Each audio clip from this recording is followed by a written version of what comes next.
Hello, everyone. Welcome back to another Doctor Who Big Finish fans, where we're talking all things novel adaptations and doing a tier list.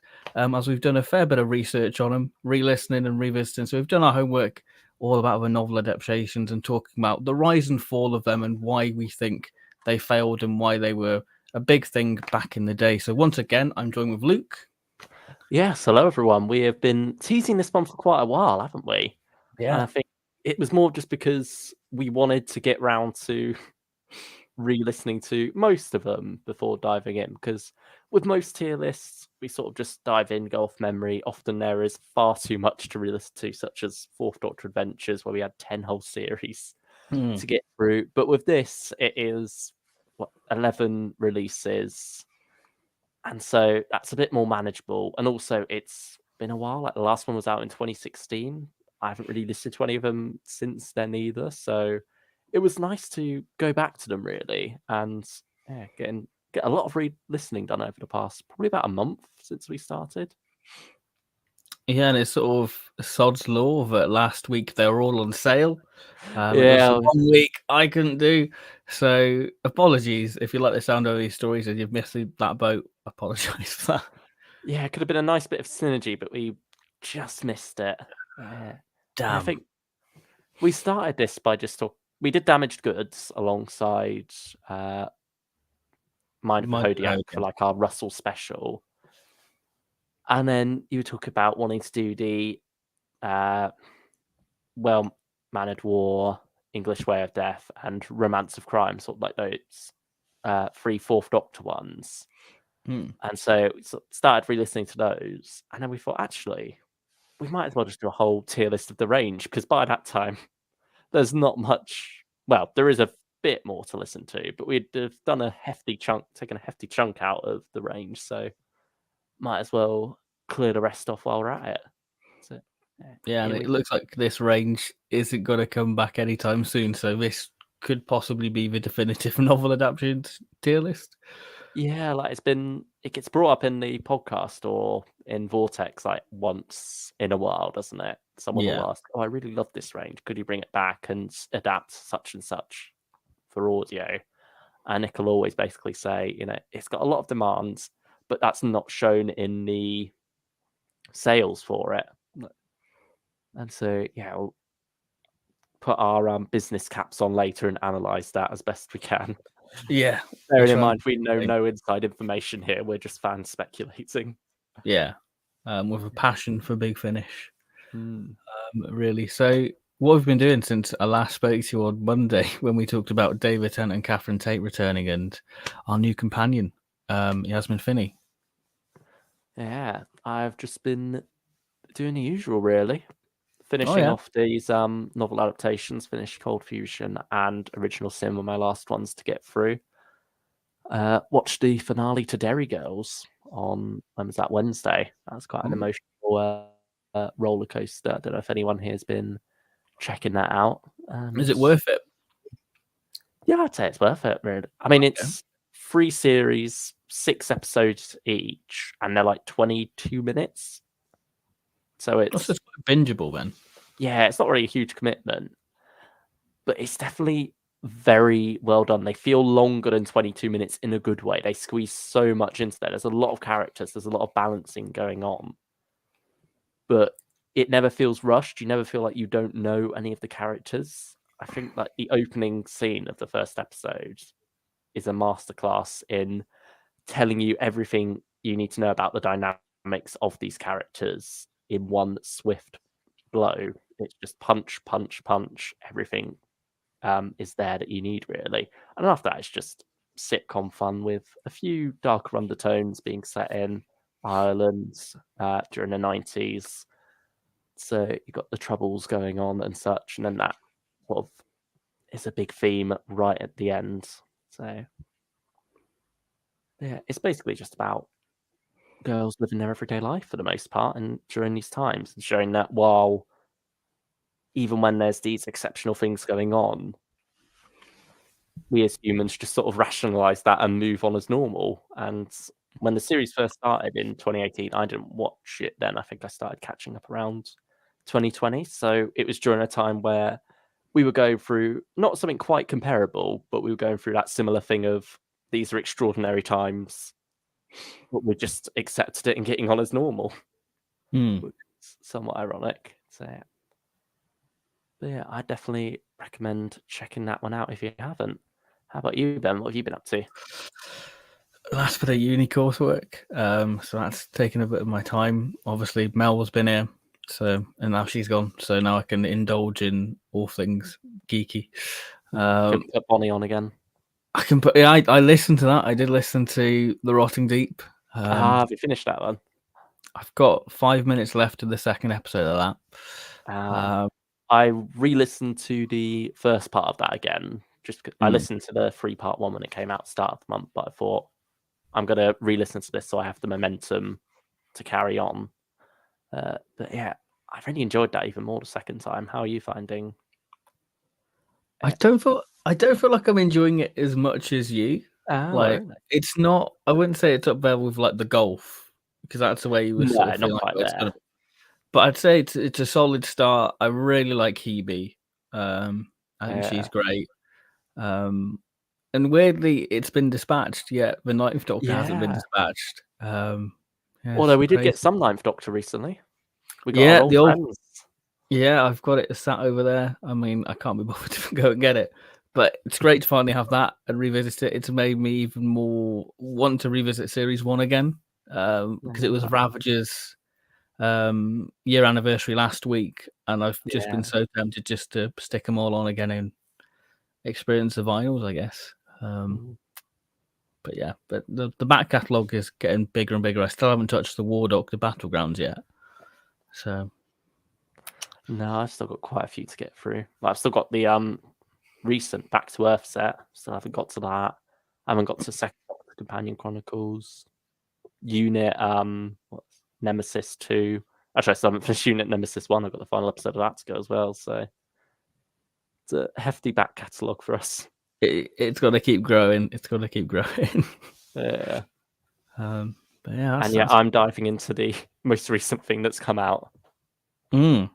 Yeah, but you practically half had it already with Rotten Deep from part 1, Experience Part 3, part 1. So yeah, you're fine. You can dive into that.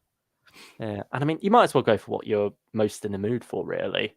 There's no point in forcing yourself to listen to something that came out earlier if you'd prefer to listen to something else that just happens to come out later, because otherwise you're going to enjoy it less if you're not particularly feeling it at the time. Wait until you actually want to listen to it. I mean, speaking of like Rotten Deep and like Sixth Doctor, what did you think of the video trailer?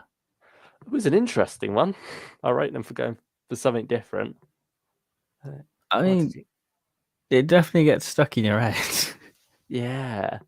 I think that's Rob Ritchie, isn't it? His first one. Yeah, he did the visuals for it, yeah. I mean, it makes sense because I think Jack Rayner did the Doctor Who and the Pirates, the musical Sixth Doctor, so it makes you think, are we going to get a musical story soon with this TARDIS crew? I wonder if she's got something herself for the open seas. She's done Doctor Who and the Pirates, and now she's got Waterworlds. And the first companion she creates herself is a marine biologist. Yeah, maybe her heart's in that a bit. But yeah, maybe get a regeneration underwater. Because there was that whole 13th Doctor regenerates underwater. I don't know. Yeah, not quite sure. Oh, wasn't that going around that she was also going to regenerate in what's it called?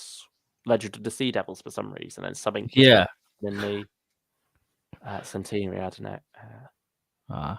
No, it's because I know now. Because they added on an extra episode, didn't they?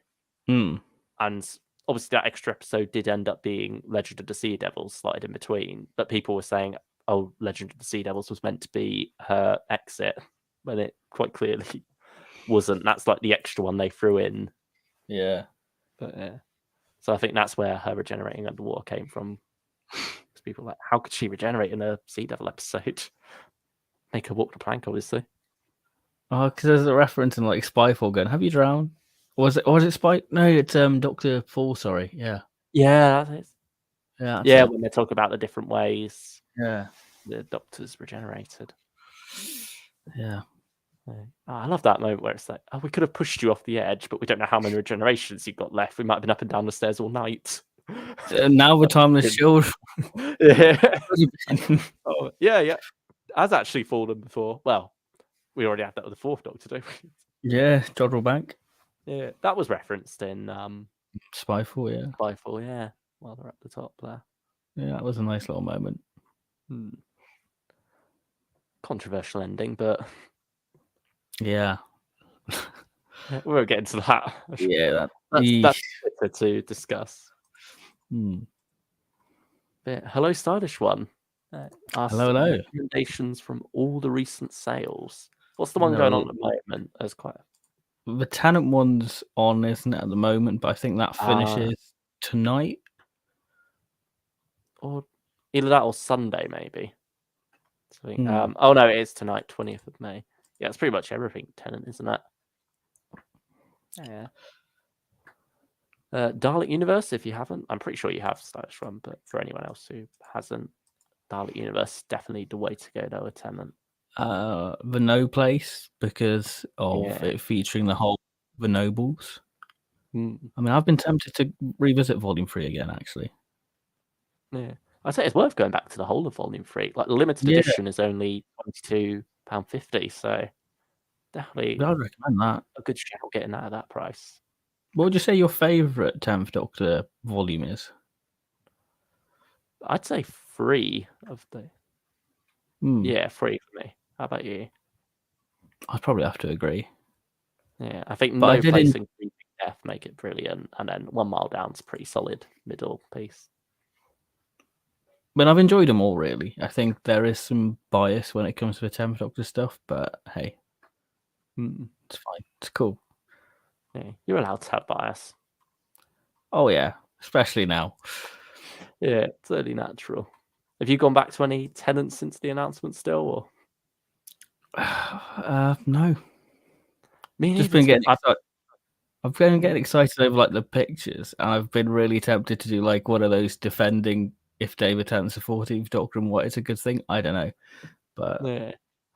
So I mean, even in that case, he won't be referred to as the 14th Doctor. Like, Ncuti Gatwa is the 14th Doctor in that sense, but just 10's going to be a in-between incarnation, presumably in the same vein as the War Doctor and Fugitive Doctor in that sense.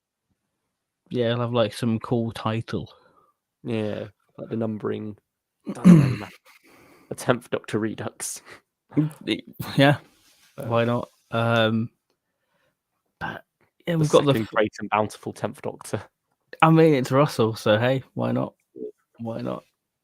And it's interesting when Ncuti was announced it, nobody was saying 14th Doctor. It was just he is the Doctor. That's true. So I don't know if that's like a little hint at wink at Tennant, but I don't know. But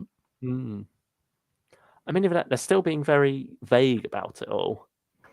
Yeah. Certainly leaks are coming true. But if you want to hear more about our thoughts on this, and you weren't there on Monday to check out that live stream, you can go back and watch that. Here are full reactions to Yasmin Finney, David Tennant, and Catherine Tate coming back. Some of the filming pictures, obviously not all of them, because this was back on more Monday come out. and we only had a few. So yeah, go dive into that if you wish. But obviously after this, stay with us for the novel adaptations tier list, which we'll be getting to soon. But first, there's some news to get through, isn't there? There is indeed. I was just going to say we've got like the 31 Days of May sale, which have got some good things on there, like Time in Office. That's definitely worth your time. What else we got? Storm Warning. That's a worth one. I do like that one. Third Doctor Adventures Volume 6 was added yesterday. And then First Doctor Lost Stories. That's a belter of a box set. I mean, I've been tempted to get the Sherlock Holmes one after like Consuming Fire. I've always been tempted to dive properly into the Sherlock Holmes stuff. River Song Series 1. The Robots, your box set. Yeah, I definitely recommend going for that. Good. But yeah, let's get on to the old news. and then we'll dive into the old novel adaptations. Considering we haven't done like a Big Finish fans in a while, the news has been fairly quiet. Nothing too major. No, not really. It's no big new announcements or anything. More just details on stuff we already had for the most part. Okay, so I think the first bit of news is for Doctor of War Destiny. Yeah. Cover and story details. So what do you make of this? Because we weren't too keen on the first box set, but this one does look quite promising. It definitely looks more promising than the first to me. I much prefer this cover. I think it's much more dynamic. It's like not just characters in a line, like as a shelf almost, where you've got Yeah. 2 lines on top of each other. This one has a bit more going on with it. Do you wish the Master had a bit more of a suit going on? It does look like the clothes that Jeffrey Beavers just happened to rock up into studio with. But other than that, I think that image of Colin Baker works very well. Don't know quite how it works in the story because it seems like it's meant to be an older War Doctor at this point, or warrior or whatever, but at the same time, it seems to be a different version of the Doctor in each story, so who knows what's going on. But yeah, I love Face of Evil, so I'm very excited for a what if version of that, an Unbound Nigel version. We Fairs. get the Master instead of the Doctor being responsible for Zoannon. And yeah, there's a lot of exciting stuff that could go on there. Like you say, Nigel Fairs. I feel like he could probably do justice to what this series is trying to go for in terms of style. Yeah. So yeah, I'm excited for that one. And he knows Leela very well. Like he wrote all the Leela Companion Chronicles, so he'll have a good insight of what they could do with a different version of Leela. Yeah. I think that's probably one of the most exciting Unbound aspects of this series because it's starting with a character in a familiar place, but then in that direction, like we know how we're getting to this point, presumably. Whereas with a lot of other what ifs, like Romana, there's no like what if behind that. It's not like what if she didn't travel with the Doctor or something. There's nothing like that. It just happens to be this different character named Romana for the most part. And then Key to Time by Tim Foley, taking a lot of the 60s and 70s lore, they say, and sort of twisting that in a different time war direction. Next, you've got Marinus in the second story. Yeah. It seems the Master's playing a bit of a part in this set overall as well. It was hinted at in the second story about that dynamic between the Master and the Doctor, but you never quite got to appreciate it. I guess this box will shed more light on it. Yeah, because I mean, hopefully this box set's got a bit more direction to it as well. Like, it seems to be aiming towards an end point. But yeah, I don't know. I'm more excited than I was after I finished Genesis, but I'm not going to get my hopes up too much for it. How about you? I mean, good set of writers. Nigel Fairs did a great job in the 11 box set, and Tim Foley just seems to be on a fine form at the minute, and Liz Hopley, another solid choice. But I think it'd just be interesting to see how it wraps up because they've confirmed that this is a 2-box set once and done. So I think they mentioned on one of the podcasts that there's no plans for any more Unbound at the minute. They also said about how if they did do any more, it would be similar to this again with Colin, where it's a Doctor we know but different, rather than a new cast member. Because I think with the BBC and such, they're not really fond of them doing that. Yeah. Like, it's not necessarily down to the canon that's a problem for them. It's the whole having a different actor as the Doctor, having all the news cycle of such and such is the Doctor, but it's only an audio. I think they don't really want Big Finish going down that path of creating their own Doctors. They want them to use the ones they've already got, but they can twist those a little bit, which is what they've done there. But here's a question for you when we come to Unbound and What If. What interests you more, like the Unbound stories themselves, where it's taking more in-universe stuff and going, what if this happened differently? What if that happened differently? Or are you more interested in the Lost Story style of what if, like Return of the Cybermen and such, and the upcoming Fourth Doctor ones, where it's like more what if things had played out differently behind the scenes, and what if these stories ended up in a different way? I'd probably say the Lost Stories. Yeah, I'd say so too, but maybe like stretched to an even further degree in some ways. Like there's that whole thing about how Graham Williams tried to get Elizabeth Sladen back for the Key to Time, like after failing to persuade Louise Jameson to stay several times at the last minute. He tried to get Elizabeth Sladen back, and I think that would be an interesting what if there. Like it's just little curiosities, isn't it? And I think that's more appealing than something made up because it's out there already. Yeah, it's like stuff we've heard about, stuff we've thought about, but stuff we haven't got to see. Like, what if David Tennant stayed for Series 5 after all? Like these exciting behind-the-scenes things that almost happen, like an alternative version of our own reality, where this was Doctor Who on TV.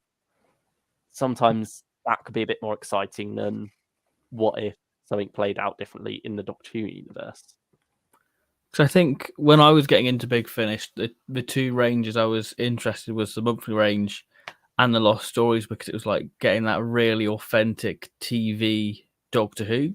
So and now there's more ranges. The Lost Stories have sort of fell to the wayside now, which is a bit of a shame. Yeah, I suppose it's also there is always a limited run when it comes to Lost Stories. Yeah. There's only so much material out there to make stories out of, ultimately. They keep finding more, though. Yeah, they do. I wonder how many more they can do now. Surely get some new series one soon, hopefully. Yeah, fingers crossed. I mean, Suicide Exhibition, that's always like the one that comes first to mind, isn't it? Yeah, yeah. Or maybe they'll just make that for TV now. Yeah, who knows? Who knows? We could finally get the Russell Fendall story. Yeah, be great. Lots of exciting things on the horizon. Hello, Ethan Turley. Thank you for joining. Hello. Shall we have a little interlude?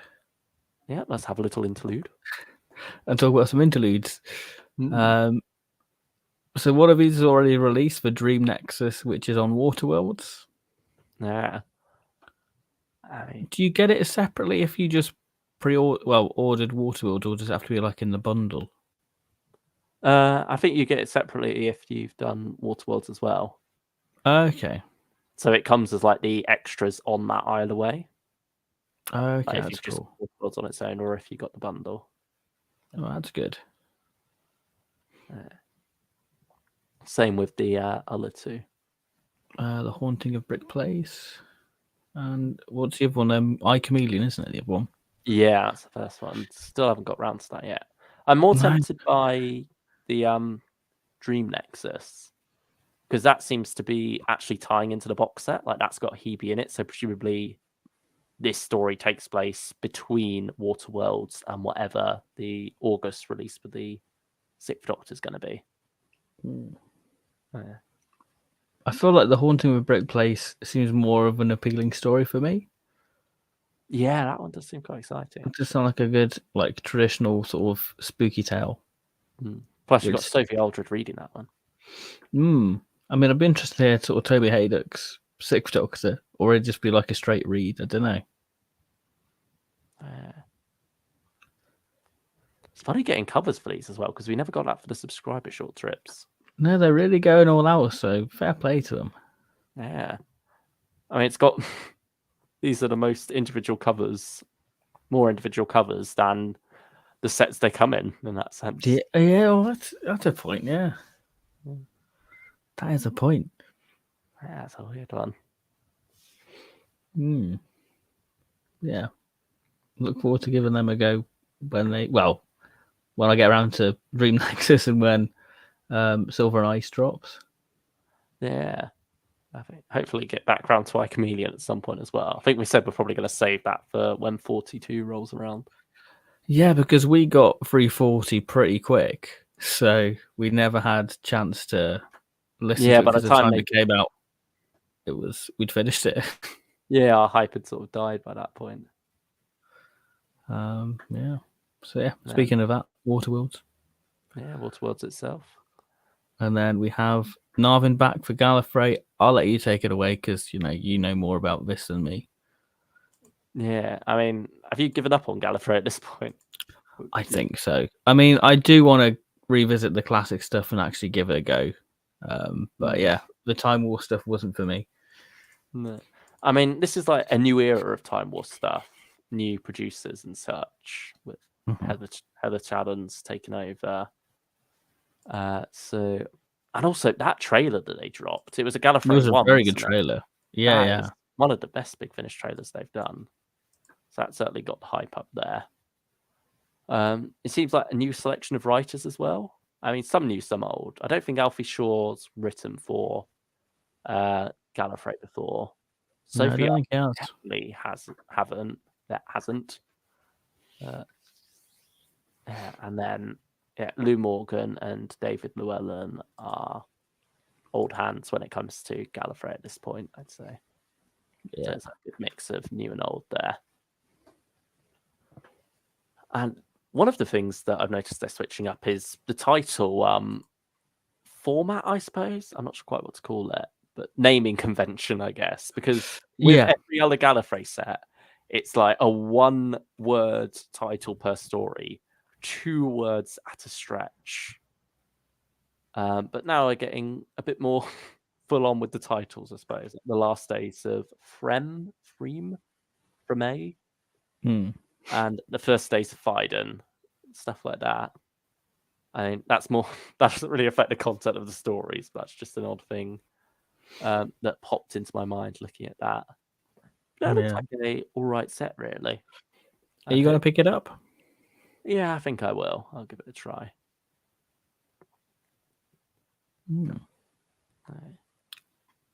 I feel like I need to finish the Time War stuff first. Yeah, that's true. I mean, I'm sure it's going to be a fairly decent jumping on point because the end of the Time War 4 very much did seem like a wrap-up, particularly for Romana. But here, having Narvin back so soon does make me worry that they're not going to be able to resist actually keeping these characters away. Because this isn't the first time it's really happened. Like with Leela, he was written out in Time War 1, but then brought back for Time War 3 anyway. So, yeah, they can't just... Big Finish just can't seem to let people go at this point. They can't say goodbye, can they? No. But I hope they do keep it that way with Romana and then do something else with her in the future, because there's certainly a door open there. But I don't think it's a Time War door. I think they should keep it shut until they move beyond this particular era. Yeah, she can have her own little pocket universe. Yeah, and now Fourth Doctor versus Ice Warriors. We got these details quite far. Yeah, bit of a random drop, but I'm here for it. Yeah. I feel like we all assumed that it would be a Fourth Doctor Ice Warrior story. I mean, not even assumed; it was pretty much confirmed. Like they said, Ice Warriors are going to be in this. Like I'm pretty sure they said in the opener called Ice Heist. So, I mean, one thing that's interesting to me is that this isn't set on contemporary Earth, as it were. Like because we were having Margaret back, I assumed they were going to run into each other again. But it looks like the Fourth Doctor just comes along with Leela in tow and says, "Want to go on an adventure?" And then that's pretty much it. And so then we're here, and then we got the Ice Warriors turning up. I'm looking forward to this one as a big Ice Warrior fan. We've got Adele Lynch back from Empress of Mars, and she's done some great stuff on audio, like Cry of the Vultress. I'm assuming this is her first one. Yeah, probably is actually. So certainly the way they talk about it in the interviews down there with David Richardson, it makes it seem that way. Yeah, it's nice to come back and play another female Ice Warrior. Yeah. I suppose you had to keep her lips sealed on the Cry of the Vulturous extras. Unless Okay. maybe we, I don't know, maybe we missed something listening to that. I Oh, feel like that's maybe. stuff we usually pick up on, like the James Dreyfus stuff where it's mentioned that he'd recorded some other stuff in advance, such as that Fourth Adventure, Blood of the Time Lords. Mm. But yeah. Could have had Katie Manning do all them, but no. Yeah, well, only got to wait 2 months for that now. That's scary. Yeah. Come on, give us a trailer soon. Can't be that long now. I know we're getting all the stuff from July now, so surely it's got to be a matter of time. Yeah. Also, a new title as well. New Frontiers. We got the box set title for that. Yeah, we'll see how new a frontier it is for the Fourth Doctor. Like, I feel like the Fourth Doctor stuff doesn't feel really a part of the relaunch as such, because they've years in advance, really. Yeah, like it was never planned as such. It's got its own individual covers still, for one thing. And like you can tell that these titles have come along at a much later date. Like Solo was never meant to be called Solo. It was just Series 11, Volume 1. Yeah. Because all of the other stuff in the relaunch was getting its own title. It sort of like got put there. Or still Solo. Yeah. I think instead we get the 9 when he's only in one of the 3 stories. I mean, maybe you could stretch that thematically to 2 stories, with 9 being no in German, and we got Maybe. Oh, there we go. lots of German characters in the And Shell Shock, story. Yeah, hasn't it? But that's about it. I'm not sure how you would work 9 into that. Oh yeah, we got those individual covers that came out. Oh yeah, I can go and try and find them last week. Yeah, I'll go on the old collection page. This is where I have to scroll through a load of stuff to try and find them now. Yeah.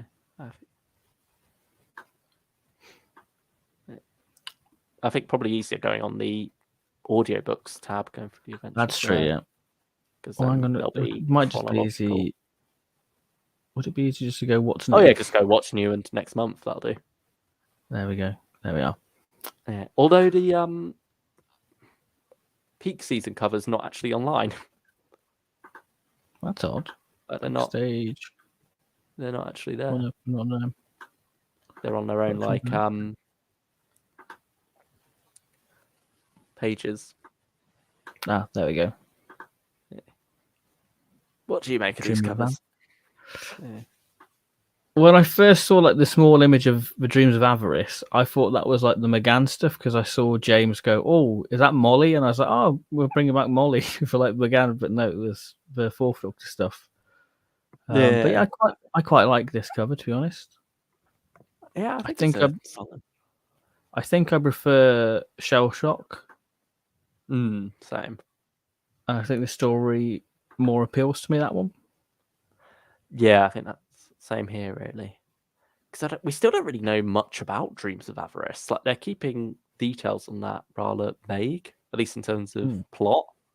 Like, it's just the Nines trying to steal something, and that's about it.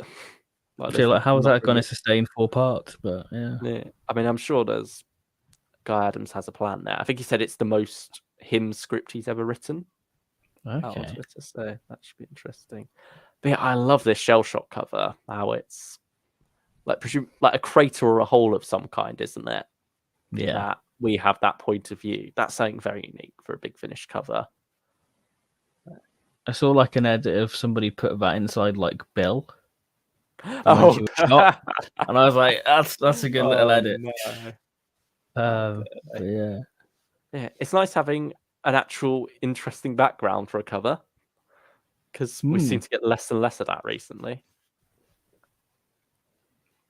It's just nice to have individual cover art. Yeah, it's weird how different these feel from the solo individual covers. Yeah, quite saturated the solo covers, really. Yeah, especially Ravencliff Witch. Yeah, it almost like these seem to pair up very nicely, Shell Shock and Dreams of Avarice, and then Ravencliff Witch and Blood of the Time Lords pair up quite nicely. And then Peak Season's just a weird cover of its own. I mean, we can't quite show that here. Yeah. Yes. Yeah, it's an odd one. I feel like, for me, Peak Season almost seems more like a short trip cover. It does have that short trip vibe. Yeah. Back when short trips had individual covers. Mm-hmm. Yeah, maybe it'll look better in person. But yeah, certainly I'm a big fan of the Shell Shock and Dreeps of Avarice covers. Nice. I mean, what do you think of the trailer for it? Because that dropped as well. Yeah. I can't say I was too enamored by the trailer. That's normally a good sign that it's going to be a good big finish. That's true. But yeah, I've enjoyed the Fourth Doctor stuff so far this year, so I'm looking forward to a bit more Tom. It just feels wrong having him this late in the year, because I kind of like having him in January, sort of the start of the year. Yeah, I mean, this time last year we'd had 7 4-parters with him. Yeah. Yeah. Gosh, yeah, we had a good time with Tom last year. I mean, we're getting a bit more of him in August with Classic Doctor's New Monsters. That's a nice little bonus. Yeah, I think that's it. Other than that, for what we have announced, it's just these 2 box sets and then that. Yeah, I think that's all the news. Yeah, pretty much. Hello, Knights of Awesomeness, and hello, Alchemist Fighting Gun-Ups TV. Hello to you both. Thank you for joining us tonight. I guess we move on to our main event of the stream. Yeah, let's dive into this tier list. Let's dive in. Let's get cracking on this tier list. Been a while since we've done a Big Finish fan tier list. Yeah, I think it's a good one to come back with. Right? Yeah. It feels an event we've been building up to for a while now, because, I mean, I don't know about any of you guys watching, but we have been planning this for quite a while. I think we've mentioned it a few times on stream, so I don't know if it feels like this big event we've been building to for you, but it does for me. It feels big for us. Yeah. We've gone all out with the thumbnail. I mean, I'm liking the use of the profile image thing, because I think it just fits the little icons very well. Yeah, like they're always going for painted books, weren't they? Painted book covers. Yeah, illustrations. Photoshop wasn't really a thing back then. So yeah, it feels nice getting back to the roots of that. As soon as I saw that profile picture app, I was like, you know what? That'll suit this. Let's quickly throw some thumbnails together for this little tier list. I suppose. Should we give a quick history lesson on? Yes, can do. Yeah, because it all begins in 1989. Well, I suppose 1990 officially was when Doctor Who was cancelled, wasn't it? I think. Yeah. I mean, it's a weird one because it wasn't cancelled in a sense. It was just like left to fade away and be forgotten about. Really, like they'd had the whole big cancellation in 1985. It didn't go down too well, so they brought it back and then put it up against Coronation Street. Or was it Emmerdale, Coronation Street? Which one? Probably Coronation Street, probably. Yeah. I don't know my soaps, but yeah, I think that's right. I think Emmerdale's BBC, isn't it? Maybe. Yeah. No, Emmerdale's ITV. Oh. It went up against the soap, pretty sure Coronation Street, and was left to fade away. And so then we have the wilderness years, the dark times, where Doctor Who content is few and far between on TV. It's just Dimensions in Time, TV movie, Scream of the Shalka, and I think that's about it when it comes to a visual medium, I guess, or audio visual medium. Well, you'd have little tidbits of stuff. So you'd have like John Pertwee on "Crank Up Your Granny." You'd have like the Kit Kat advert, stuff like that. Didn't you have Nicholas Courtney on Basil Brush? Yeah, and like Harry Hill. Like some of the doctors on Top Gear. The Wilderness Years was a wild time. Mr. Bean's nativity scene.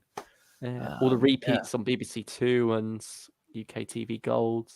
Yeah, it's a weird time. I mean, VHS was full on then, getting a lot of those, and then even DVD. The DVDs started before the TV show came back in 2005. So yeah, it is a weird time because Doctor Who didn't like fade out of public consciousness. It's just the current TV did, I guess. Yeah. I mean, it's sort of in a similar position now, really, where with David Tennant, people still remember fondly that era. Like Doctor Who itself is still part of the public consciousness, just not the plot of what's going on currently on TV, and hasn't really been for a while. But yeah, hopefully that's all about to change. Yeah, But, fingers crossed. but yeah, so back in the 90s, Virgin Publishing got the rights to Doctor Who. Mm-hmm. So continued on where the TV series left off with the Seventh Doctor and Ace going on adventures, really. And things gradually got much more mature because the audience allowed for it. Like there wasn't a TV series on, so Doctor Who wasn't getting an influx of new fans as such. It was It old was fans growing up with growing up with fans. it. Yeah. So it's sort of like this odd period where Doctor Who could be quite mature, and I think swearing, sex did get involved in a lot of the novels. Ultimately toned down for these adaptations. But yeah, the Doctor got a new companion in the form of Bernie Summerfield in 1992's Love and War. And from there, she got her own spin-off of books, which They lost the license. yeah, after they lost the license, yeah, Big Finish then adapted and gave her continuing adventures. They also got Chris and Roz as original companions, introduced in Original Sin, which has also been adapted. And so it all sort of came to an end, this brave new era, in 1996 when the TV movie came along. They got to publish one novel, The Dying Days, with Bernice and the Eighth Doctor. And then BBC took back the rights, basically, didn't they? And Well, started you had the Missing Adventures in sort of in between then as well.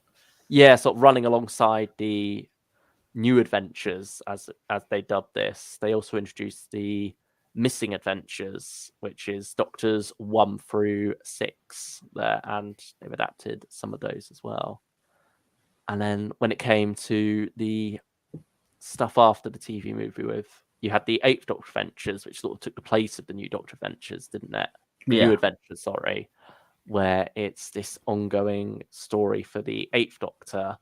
Meanwhile, Past Doctor Adventures took the Missing Adventures slot and had Doctors 1 PDAs. to 7 getting all these new adventures. And some of those got quite mature as well, didn't they? You've got some weird ones, mainly the ones by Mick Lewis, like Rags and Combat Rock. But yeah, there's some interesting ones in there that are quite grown up in it in a way. So definitely like Indestructible Man. That's quite a violent one with like Troughton getting his brain blown out. Like they're pretty full on. Some of them are, you know. Yeah, it's still a bizarre time, isn't it? The Wilderness Years, like spin-off media now can never really do stuff like that. No, with the TV really can't. series back, the BBC's like taking a bit more of a hold on what can and can't be done. Understand so, I'd say. I think in the sense that everything's become a bit more of a branded now. I don't think Doctor Who didn't have a brand as such back then. It was this sort of show that happened, just give a license to anyone really. Whereas I think now there is a lot more care and like damage control on the brand. Yeah. And the image. It's something that you could only really get away with in the 90s, I guess. Like there was that ability to be a bit more edgy. I think it's how a lot of fans see this era. Whereas now, because again, you've got this influx of new fans all this time, you don't want them stumbling across a bit of expanded media with the 13th Doctor, for example, and having her getting her brains blown out. Yeah, you just wouldn't have it now, I think. I mean, to be fair, it did follow on in like the Eccleston books. There was still an edge to those books to what you get with the Tennant stuff. Yeah. I think, yeah, it's Monsters weird. Inside, read that one, and that's got some quite mature stuff in it. So you've got a sort of that weird sort of crossover where you sort of have the changing of the guard in terms of media, in terms Yeah, of like they the themes. didn't know quite how to handle it yet, did they? Yeah. Yeah. And I mean, even the Doctor himself, they didn't quite know how to handle because they made him a bit. They sort of saw the macho side of Christopher Eccleston and thought, oh, he's going to go around punching people. Just because he's from Salford doesn't mean. I mean, Yeah. that's actually Doesn't true make for him a thug. Salford. I mean, there are thugs in Salford. Oh, there's thugs everywhere. Yeah, but Especially Salford's a down the different street. kind. All right. Okay. Okay, we're going If down that Russell line. can go there, we can go there. Yeah, that's true. That is true. We are the generation he raised. We are. Where is Hellboys? Yeah, we got high off of aliens in London when we were young. I still do. Runs our politics.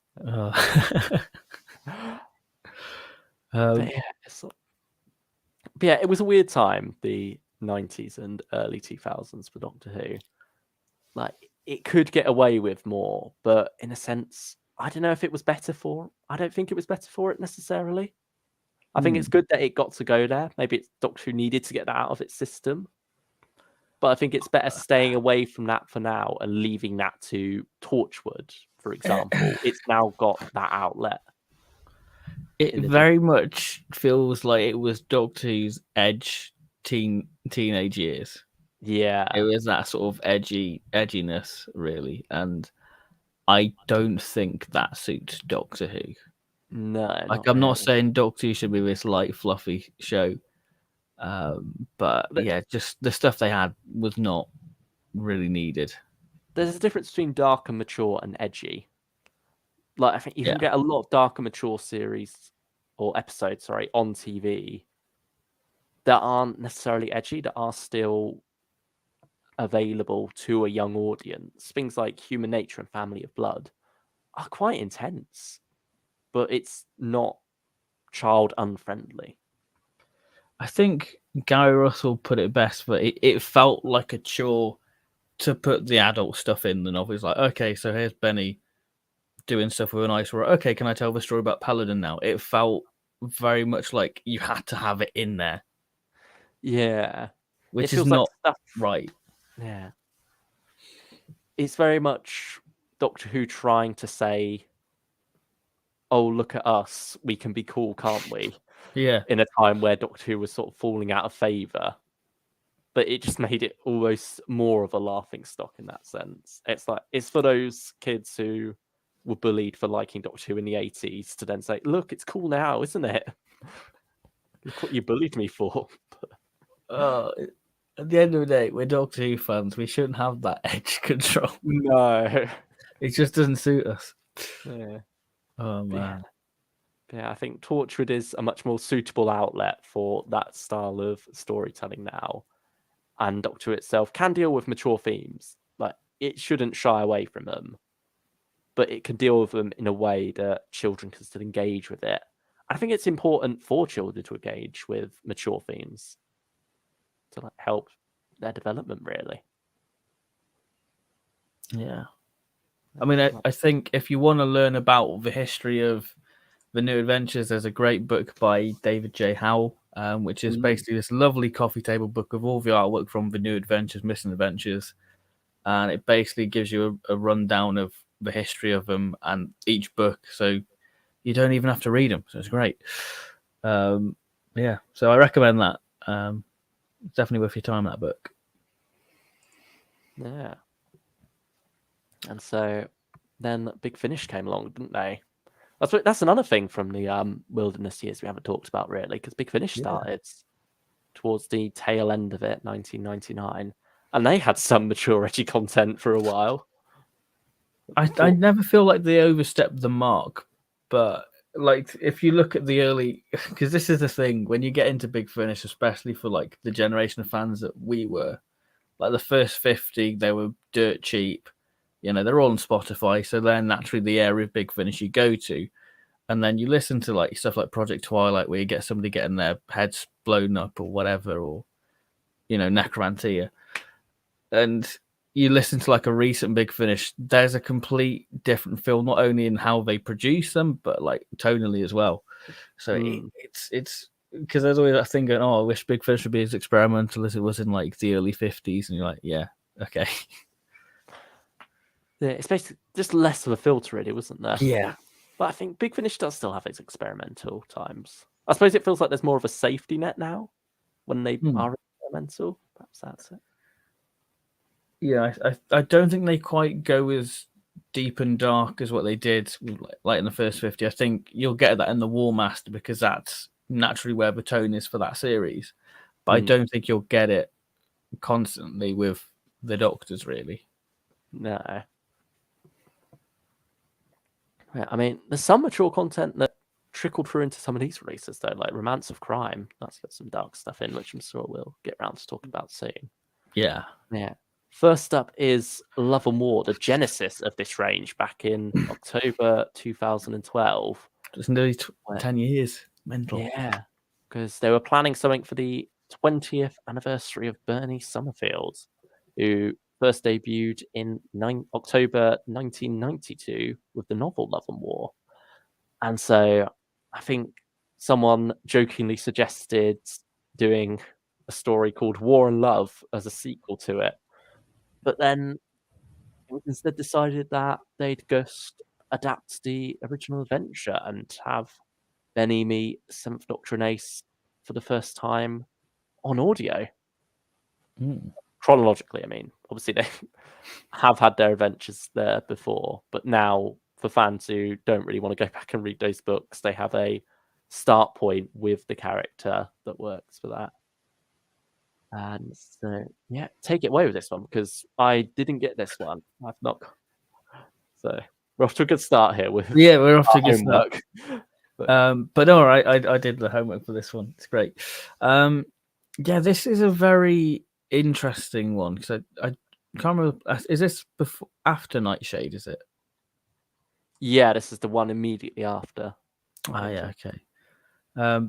Because you sort of have a similar theme of the Doctor. I don't feel like the characterization is the same as Nightshade, but there is a little bit of a follow-on from sort of that retirement Seventh Doctor with sort of the fear of Ace leaving him within it, because the title suggests love and war. There's a romance with Ace, and there's an impending war. But yeah, there's this evil emo cult, as Ace puts it, and they're causing a bit of havoc. And what's quite interesting is there's a nice little tie to Planet of the Spiders within there. As you have McCoy basically being the third Doctor, as you have the sort of in between Metabulus 3 and him lost in the time vortex. He's visited by this evil cult. So you get McCoy being John Pertwee, which is an interesting visual. I suppose isn't there also it also kind of ties into Frontier in Space, doesn't it? Like the setting ties with Draconian. Yeah, there's a lot of reference about the Dalek War and Bernie Summerfield's sort of parents being involved in sort of the Draconian War. There's references to this sort of being like a Draconian sort of burial ground because the whole planet is a graveyard. On the planet Haven, Bernard Hollier plays this very evil vicar of this cult who's tremendous within it. It's a real fun one. I have a lot of fun with this one. I think that it is a great one. Do you think your love of the third Doctor helps you love this one even more? Yeah, I think so. Because I completely forgot about that aspect of it, how it ties into it. I think Sophie Aldred gives probably one of her best performances, like the opening sort of 5 minutes of her sort of mourning her friend is really powerful stuff, and it just made me go, you know what, Ace is a really good character, because I've sort of had we've all had it with like the recent, I say recent, McCoy's barely been on Big Finish recently, but sort of around this sort of time the McCoy stuff wasn't, well, sort of 2015 time, he was sort of the weaker aspect of the monthly range for us. So we sort of fell out of love with McCoy and Ace, because it was the same sort of storylines. But it was nice to have this sort of really good, proper continuation of the Seventh Doctor and Ace, really. It feels like they go around in circles sometimes, don't they? With the whole Doctor manipulates Ace thing. Ace gets upset about it. Rinse and repeat. Pretty much. It's the format of Curse of Femric. taken to an extreme. I think Bernice is instantly likable as a character, even though she's not really a doctor. It's all lies. She faked her paperwork. So it's a great introduction for Bernice. I think this was like the second story I listened to of Bernice. I think the first was The Dark Flame, which again was going to be a Virgin new adventure. So I think for me, I think that it's a very solid, all-consuming quality. I think it's a very strong start. Ah, very nice. Arguably one of the strongest in the range. Yeah. And I've just realised we haven't actually gone through the tiers. Oh, go and do your intro. Yeah, here we go. So as we've got the highest tier there, what else could we call it? All-consuming quality, second down. The well-mannered tier, which is, one that's pretty good, but has some issues, but we still like it. Damaged goods, didn't even have to make a pun out of that one. That's just like something that could be good, but has some issues. It's got some damage to it. Yeah. Confusion instead of cold fusion, basically one that leaves us out of the loop a bit. Feeling cheated. Yeah. And finally, Theatre of Boar, which does what it says on the tin. There we go. And now we rewind back to, or fast forward, back to the highest science, which is it's not straight after Love and War, but I think it's a couple of novels down the line. It introduces the Chelonians, I believe. Yeah. I think. I could be wrong. It's written by a now controversial writer. Well, not necessarily controversial. He's a bit of a dick, really. Yeah. But yeah, we won't go into that. We won't mention him by name here. But unfortunately, he has 4 novels as part of these adaptations. Adapted by John Dorney for the most part. This one, though, is Jacqueline Rayner, I'm pretty sure. Mm-hmm. Yeah. Yeah. And then the 4th Doctor ones are John Dorney's adaptations. But yeah, this was an odd choice, though, I would say, because it's not like when novel adaptations are necessarily getting going yet. Yeah. Love and War was just its own special release. It doesn't even have a number on the spine. And so this one comes along in December 2014, where it's just part of the special releases range. And also in January 2015, like a month later, you've got Romance of Crime and English Way of Death coming along together as like this 2-pack. You've got them both available individually, and then you've got this book release, don't you? This very lavish luxury product. And then just slotted in before that is Higher Science randomly, where like the cover wasn't even revealed first. Like that. It's one of the worst covers as well. Yeah, it doesn't help. Like you've got those great covers following it, and then suddenly that just comes along and it just looks a bit weird. It just feels like a very much a thrown in release. I think, yeah, it's just everything about it just feels bizarre. Like we tried looking up before about details as to why they chose this one, why it got adapted. But couldn't really find anything. We're left to assume that maybe because they were adapting 3 of the writer's other novels, they had to throw in this one too. Well, they did have like presents. Yeah, or the 4th Doctor by such and such. So. But yeah, I can't really say too much on this one because I didn't listen to it because I didn't have a good time with it. I don't fancy revisiting it. And I think Big Finish for Jokes going, why do we do it in the first place? Yeah, I remember falling asleep once listening to it. That's my main memory of the story. So yeah, I think that sums it up. Yeah, I didn't go back to revisit this one. I was tempted to, but didn't quite have time before this. So, but yeah, I'd probably say it's a damaged goods or confusion. I say confusion because I feel like this could be like one of the lowest. Yeah, just had a bit of variety. Yeah. Mr. Bonk Cactus says, "Yo lads, I come to join you guys and I see all these weebs in the chat. WTF.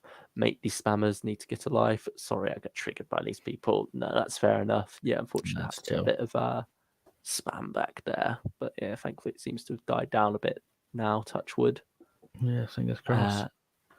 So thank you for joining us, Mr. Boncactus, and thank you for joining us, Harry Williams. Good evening. Yeah, thank you, Harry.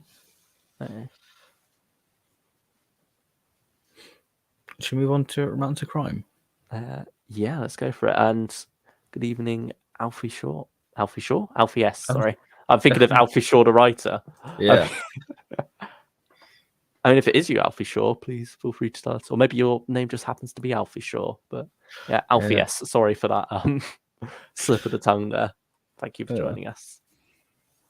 Yeah, Romance of Crime, the first Virgin Missing adventure to be adapted. I think. Do you want to take away this one, since I've been running a bit with the other ones?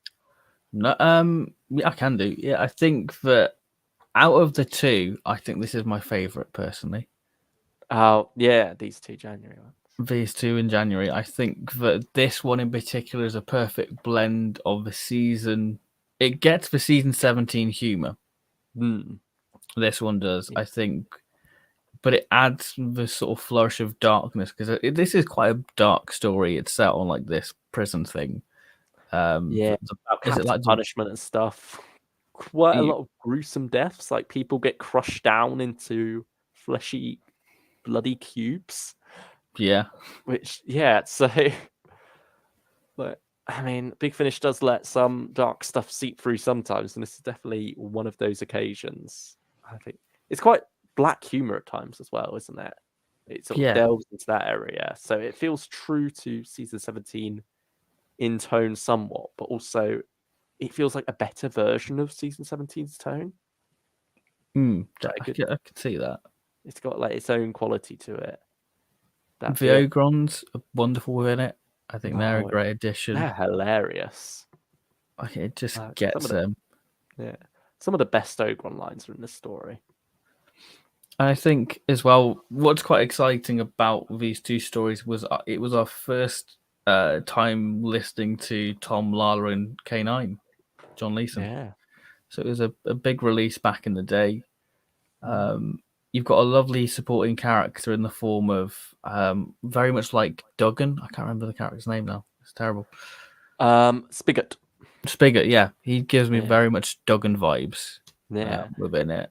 You've also got perhaps the most perfect Big Finish casting, Michael Troughton as Menlove Stokes.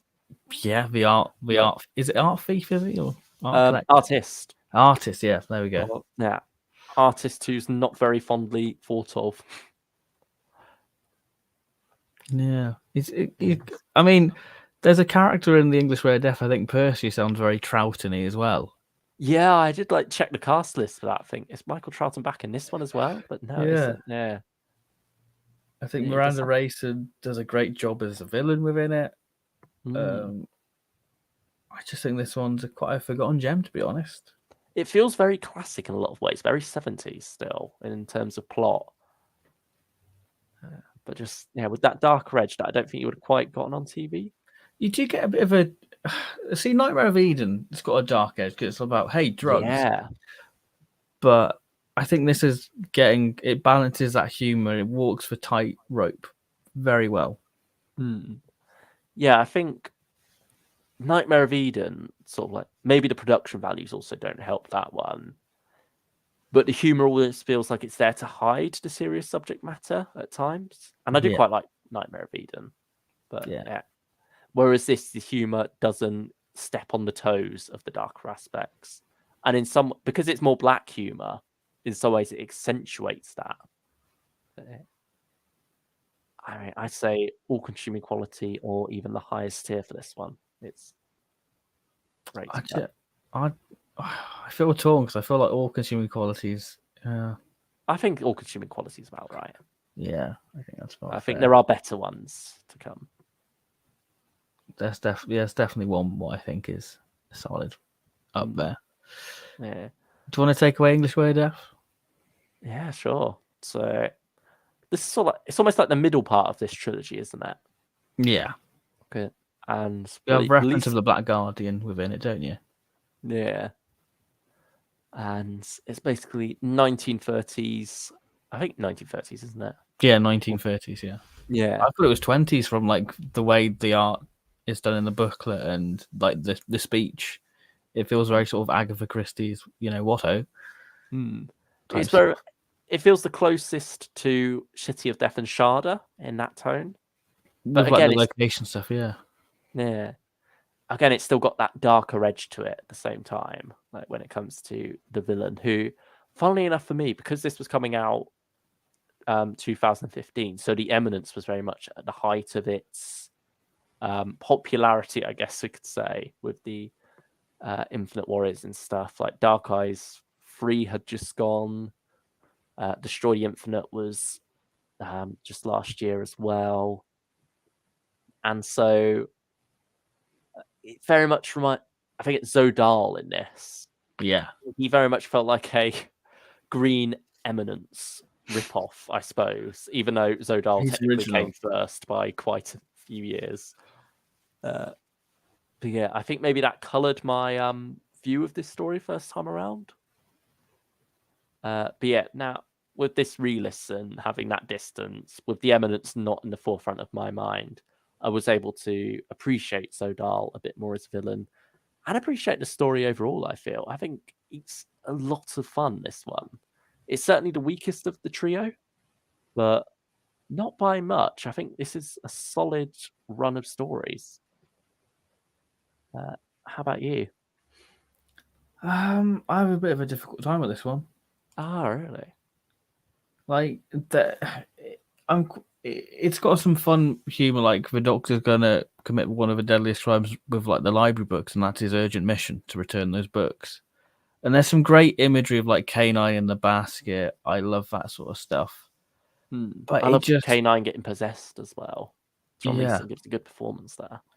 I just think the story suffers with too many characters, and I find myself losing because it introduces these characters where just for like one scene and they're gone, and you're just like, okay, is that a character we know? Or I just think that, Oh, like the Colonel character who has yeah, a thing for Romana. I sort of lost track of him because he almost runs over Romana in part 1 when there's like an earthquake.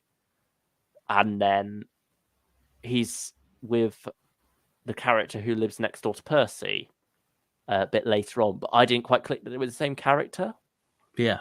until he then runs into Romana again a bit later, and then it sort of all clicks into place. But yeah. So I found myself getting a little bit lost in that sense. And I suppose that's the thing of adapting a novel, isn't it? Because novels naturally have much more characters. Audio drama isn't built for a big cast. Yeah.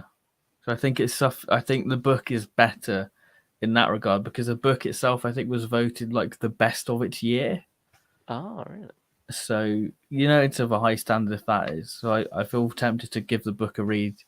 I think that's one of the ones that's been reprinted a couple of times, isn't it? Yeah, it got reprinted. I think was it like the history collection or something like that. So surely, yeah, I'd attempt to give the book a go. But hey, you've got the audio, so who needs to read a book when you have an audio? I mean, I wonder if there's probably an audio book as well, isn't there? It probably When is, they did yeah. the history collection, maybe by John Leeson. Yeah, well, Dan Starkey's done a few of them. Yeah. But yeah, it's quite interesting how sort of like a zombie Doctor Who story. You can imagine sort of them constructing it like in the City of Death with in Scarleone's place. I love that it's the sort of the guy from the biscuit tin. Yeah, and what's quite interesting is you get to know Biscuit Man in all of part 1 because part 1's very Doctor and Romana light. I feel it's very much centered around this Biscuit Man, isn't it? Yeah, and they're sort of like similar to the Sixth Doctor era, although not quite as full on here. They don't really get involved in the main plot so much. They're sort of off on their own for a while, doing their own thing. Yeah. Run into the other characters towards the end of part 1 and going into part 2. I mean, I'd say it's the well-mannered tier. Yeah, I'd agree with that. I had a very good time with it. It has nuggets of gold for me, but yeah, I just think it suffers with too many characters. Yeah, I can see that. I think it does get a bit messy with like the attack on the factory at the end as well. Yeah. Mr. Bolt Cactus says, I don't blame the Daleks for getting rid of the Ogrons. They were useless, getting scared by a giant snail. I can't remember why it was even in the episode.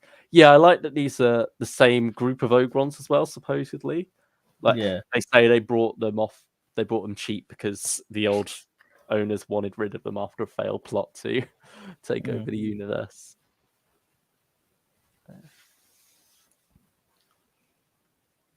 So now we come to the end of the Fourth Doctor's little foray into the novel adaptations with the Well-Mannered War, which came along separately. It was like first slated for August 2015, then got pushed up to May, and then got brought forward once again to April. So it came pretty quickly after the first set in the end, didn't it? Yeah, and I think this is probably my favourite of the novel adaptations. Yeah, I think same here. It's brilliant stuff. It just has the Dougie Adams humour to a T. It just feels like it belongs in season 17. K9 running. Is it K? Yeah, K9's running for president. Yeah, just the whole setup as well of the idea that there's this A polite war where no one's really fighting, like they're all just getting along friendly. It's a war on paper, and they've dug like their trenches, they've got their battlements and stuff. But then there's a tea lady going across, and I think I love that. That's what really clinched it for me. Is this is perfect? Is the tea lady going across the war zone, offering the Doctor tea and stuff? She's like, tea's on the house, but the cake you've got to pay for. I think Tom Baker's bemusement at that as well. You could tell he was very much amused at the concept of it in the way he was playing that as the Doctor. That was brilliant. I think there's wonderful lines as well when conflict does inevitably start flaring up, where they're ordered to attack, and the lieutenant or something, I can't remember, the another character played by Jane Slavin says, "But we like Desmond." But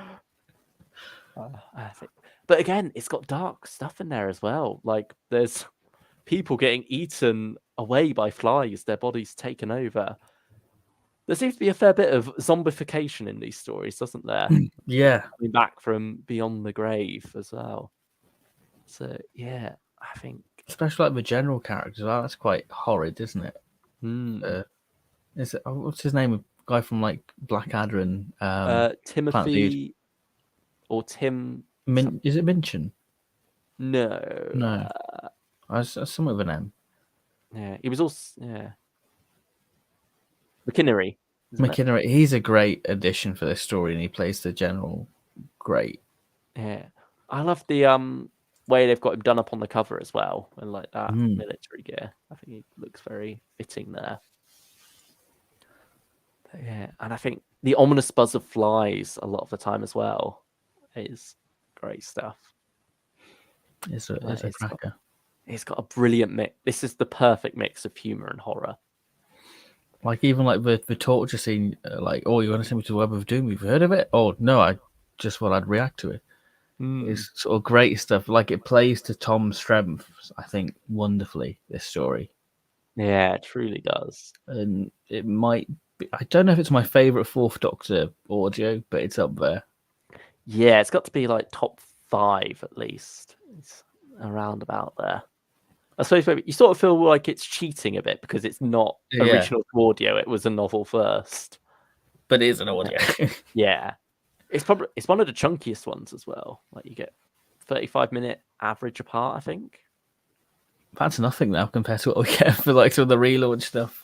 Yeah, that's true. Yeah, but yeah, it's a chunky one. And yeah, brilliant cliffhanger to part 3. I mean, like when the end cliffhanger as well. Yeah, that's true. Yeah, because I think is it the last missing adventure? I believe? Yeah, it's the last missing adventure. Yeah. It's uncertain whether that was planned to be picked up on in a later one, or if that was like an intentional jab at what came after to say it's all set in a land of fiction. So I remember speculating with like you guys, because we used to like Big Finish back in the day when this came out, going, "Oh, I wonder if like Series 5 of the Fourth Doctor Adventure will touch upon that cliffhanger." And no, never did. No, like yeah, because we had David Troughton back as the Black Guardian, doing a wonderful job in the role. Mm. But yeah, ultimately that was a much lesser story. Casualty of Time and Pursuit of History. Well, it's the other way round, but yeah. Yeah. Yeah, sadly, no tie-in there. But at the same time, I can understand them not wanting to do that. I think if you're going to do... I don't think they should do a sequel to it now either. Like, No.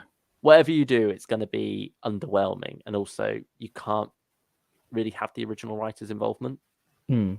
Like, you shouldn't... and it feels wrong to pick up on it. Now, yeah, after all these years. Yeah, so I think it's best left as just its own little thing. Like, they got out of it somehow. And, Yeah, obviously. We'll say no more. Yeah, and I think it's a fitting end to the Missing Adventures, I suppose. Yeah, it's a good one to close off with, I think. I mean, And I've got like, quite a few of them. Yeah, it's not like anything from the story itself was left hanging. Yeah, like they wrap up all the loose ends, and then it sort of builds to this nice final scene. Michael Troughton is again back as Menlove Stokes, and I wonder if he got to record with David actually. Yeah, that's interesting. Yeah, that's a point. But again, probably even more brilliant in this story, perhaps. I feel like there's more for him to do within this one. Yeah, I think this one gets the balance of characters better as well. Yes, yeah. I mean, there's a certain character who isn't introduced until part 3. And by then you've killed off a fair few other characters, so it doesn't feel like you're overcrowding. Yeah. So that helps to balance things out nicely.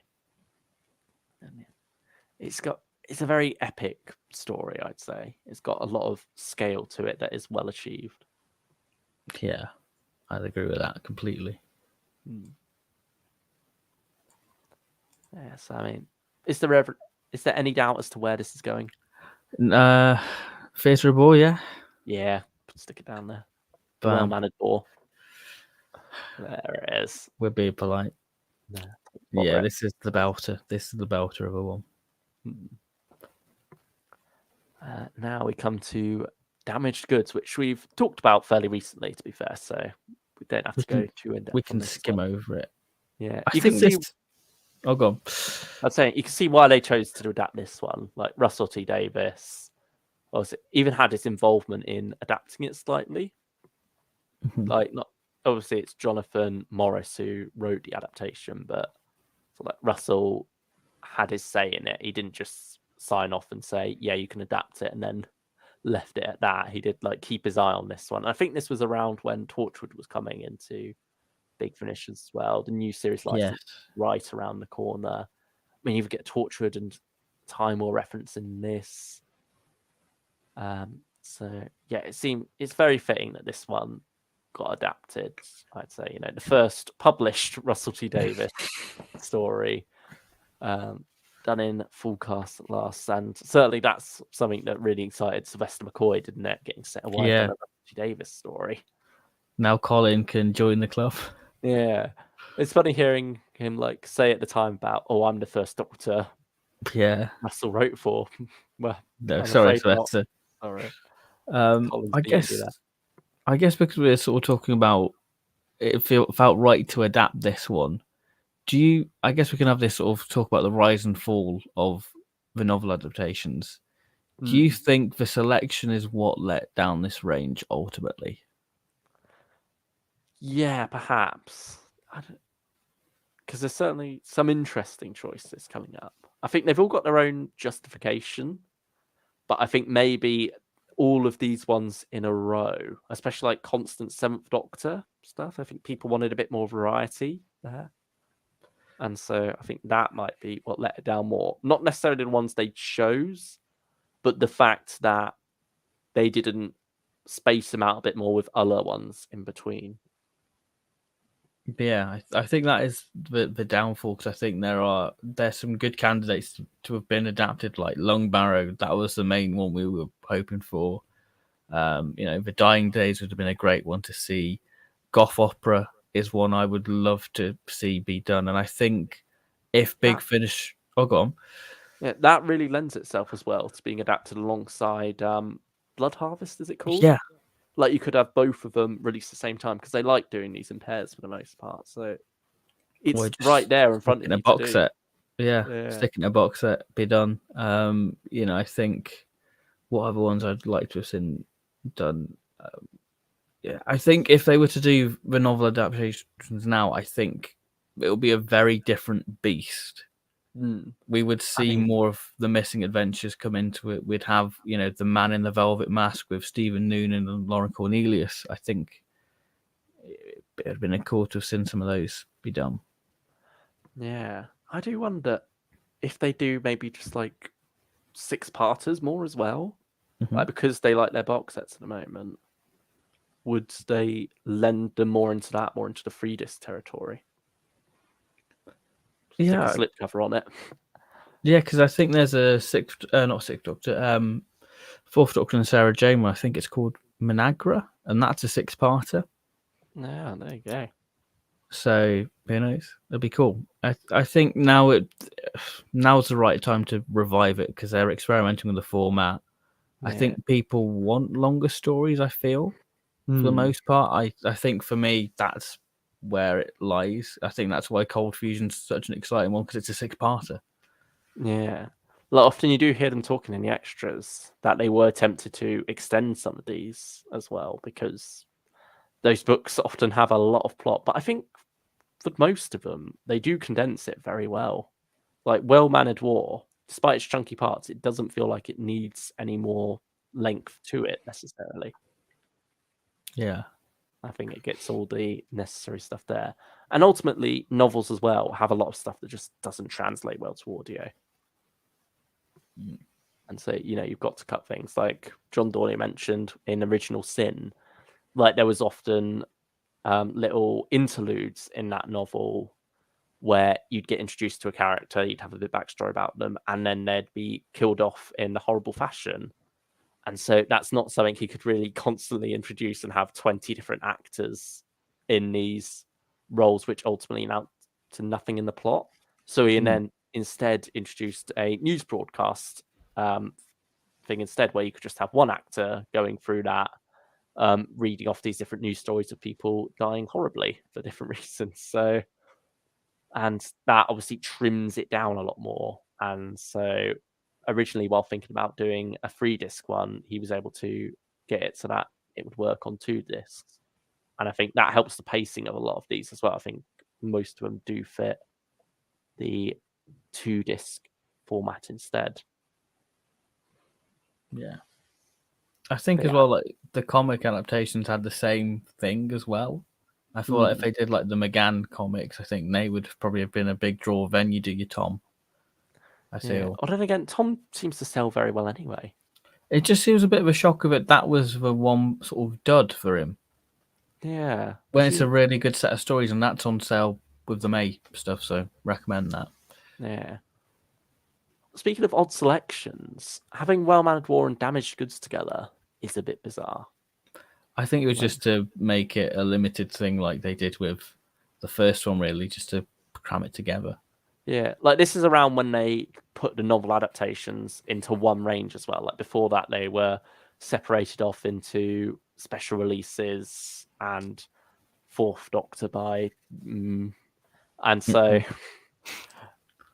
you've got this odd thing where, because it's a trilogy and you sort of need 2 4-parters per box set, they paired Damaged Goods and Well Mannered War together when perhaps maybe Higher Science would have made a bit more sense because it is by the same writer then at least.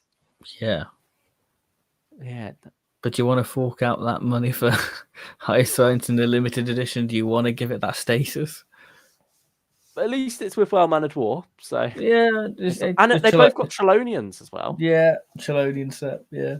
You compare the Chelonians on the Higher Science cover to what you have on Well Mannered War, and it is night and day. Yeah. They are far superior on the Well Mannered War cover. That's just a beautiful cover in general, Well Mannered War. I think that's my favourite lot. I do quite like Nightshade. I remember being really disappointed by Nightshade at first, but I have come to appreciate it. I think maybe because it didn't have the radio station on it. Like when I look at the original novels cover, I think that one's probably one of my favorite covers of the original novels, if not my favorite. And so it felt a shame to lose all the atmosphere that and the striking imagery of that one cover, to not have that adapted and incorporated into it, and just get a bit more of a bland but good looking poster. It feels a lot more like some of the covers we get today.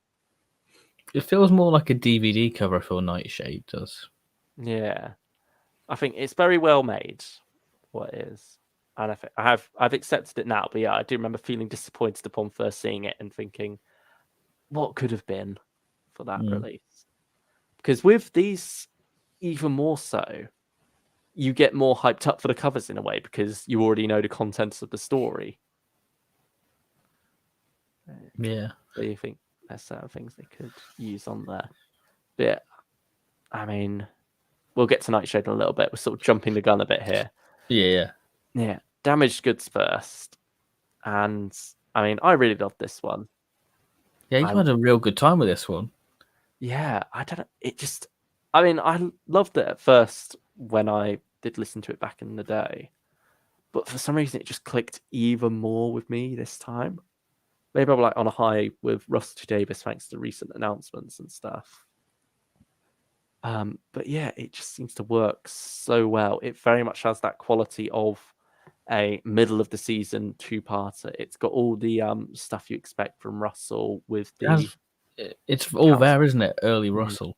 Yeah, the council house setting and stuff.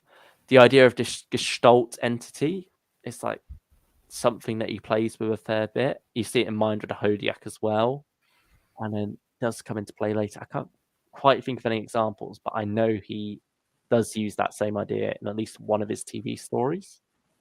Like not in the same way. Like it's very Blood Brothers style story, isn't it? Here, Yeah, very much but so. he does. Yeah, he loves that idea of this psychic force, and so obviously that plays well into it. It's quite dark, still quite mature. It's trimmed a lot of that from the original, but I think it's kept it there tonally. The 80s setting is wonderfully realized. I think it's all very great stuff. It's a very epic story as well. It builds very naturally, starts off quite calm, mundane in a sense. But then you have this epic battle for survival at the end, which it builds towards very naturally. Two-part format suits it very well as well. It's like 2 1-hour episodes. And so there, it feels again like a Russell T Davies TV story, but the Seventh Doctor in this doesn't feel like a new series Doctor. He feels still very Seventh Doctor-ish, and again more darker, more of an edge to him, more manipulative. Chris and Roz work as almost these agents of the Seventh Doctor, aren't they? Yeah, they're sort of doing his dirty work in a way, getting information on the people. They're like his operatives, I suppose. He'll like give them missions and they'll go and carry out their tasks, really. It's much more of a well-oiled machine, these ones. And this was our first experience with them, really. So this one's a good one for like hindsight experience, like original sin, and then this. Yeah, like they're not necessarily out there traveling the universe to have fun. It feels like they're traveling the universe to make a difference, to sort things out, really, which is not necessarily how I see Doctor Who. I don't think it's how Doctor Who should be, especially not long term. But here, it's an interesting little side step, I suppose. Interesting little experiment. And it's got one of the best sort of McCoy lines is like, each flat's like a mini fortress to gain access to. And I feel like that sums up McCoy very well. Yeah, like he says about getting to the center of things, doesn't he? But this place has no center quadrant. It's all these different places. And so he's very much got to deal with these different human lives. And again, that's something that Russell does so well. He gets the human side of things. And Jonathan Morris, in his adaptation of this, has captured that perfectly too. And so, I mean, going back to the whole manipulative traveling with plan bit, I think it's a bit of a tangent here, but we love our tangents. Stranded 4 actually does mention that, uses it as part of its narrative. So if you listen to that, you know what happens there. But that's quite an interesting comment on things. And hearing the Eighth Doctor say he tried that once, he once traveled the universe with a plan, but it didn't work. And so it's nice to have that called out by Strandists. But at the same, yeah. But at the same time, it works in universe still for that to happen for a short term thing. The Seventh Doctor, but for it ultimately to not be who the Doctor is, I think works. And I think that's the interesting thing with Seventh Doctor, particularly in the Virgin New Adventures. It sort of became much less doctory and seemed to be much less in focus. It seems they very much gave companions the leads a lot of the time. Yeah, I guess they went more for that grand manipulator chess sort of vibe, really, didn't they? Yeah, he'd sort of like disappear for long periods sometimes, wasn't he? Just Yeah, because you had like turn up books at the like end. Birthright and Iceberg where he's not in it at all. He's just being like maybe the opening chapter or like the end chapter. So yeah, he's sort of like, he has all these things already in place, these plans, and he drops his companions into it and let them sink or swim. Sometimes, I suppose, is his attitude towards it. Yeah. So it's almost works as more of a what if than a actual thing. But I suppose, like we say, as this little sidestep for the Doctor for a while, it's interesting to explore. Like similar to the Time Lord Victorious thing, it's seeing a phase where he maybe drifts too far, he becomes a bit too extreme. But then because of that, afterwards he's able to have that perspective a bit more. I think it almost makes you appreciate the Eighth Doctor's lust for life a bit more there. Like you can see why he turns into this hopeless romantic after that. Yeah, because there's a great bit in like a Big Finish called Persuasion, and it's like McCoy finishing off unfinished business because he doesn't think the man he's going to become will be able to stomach it.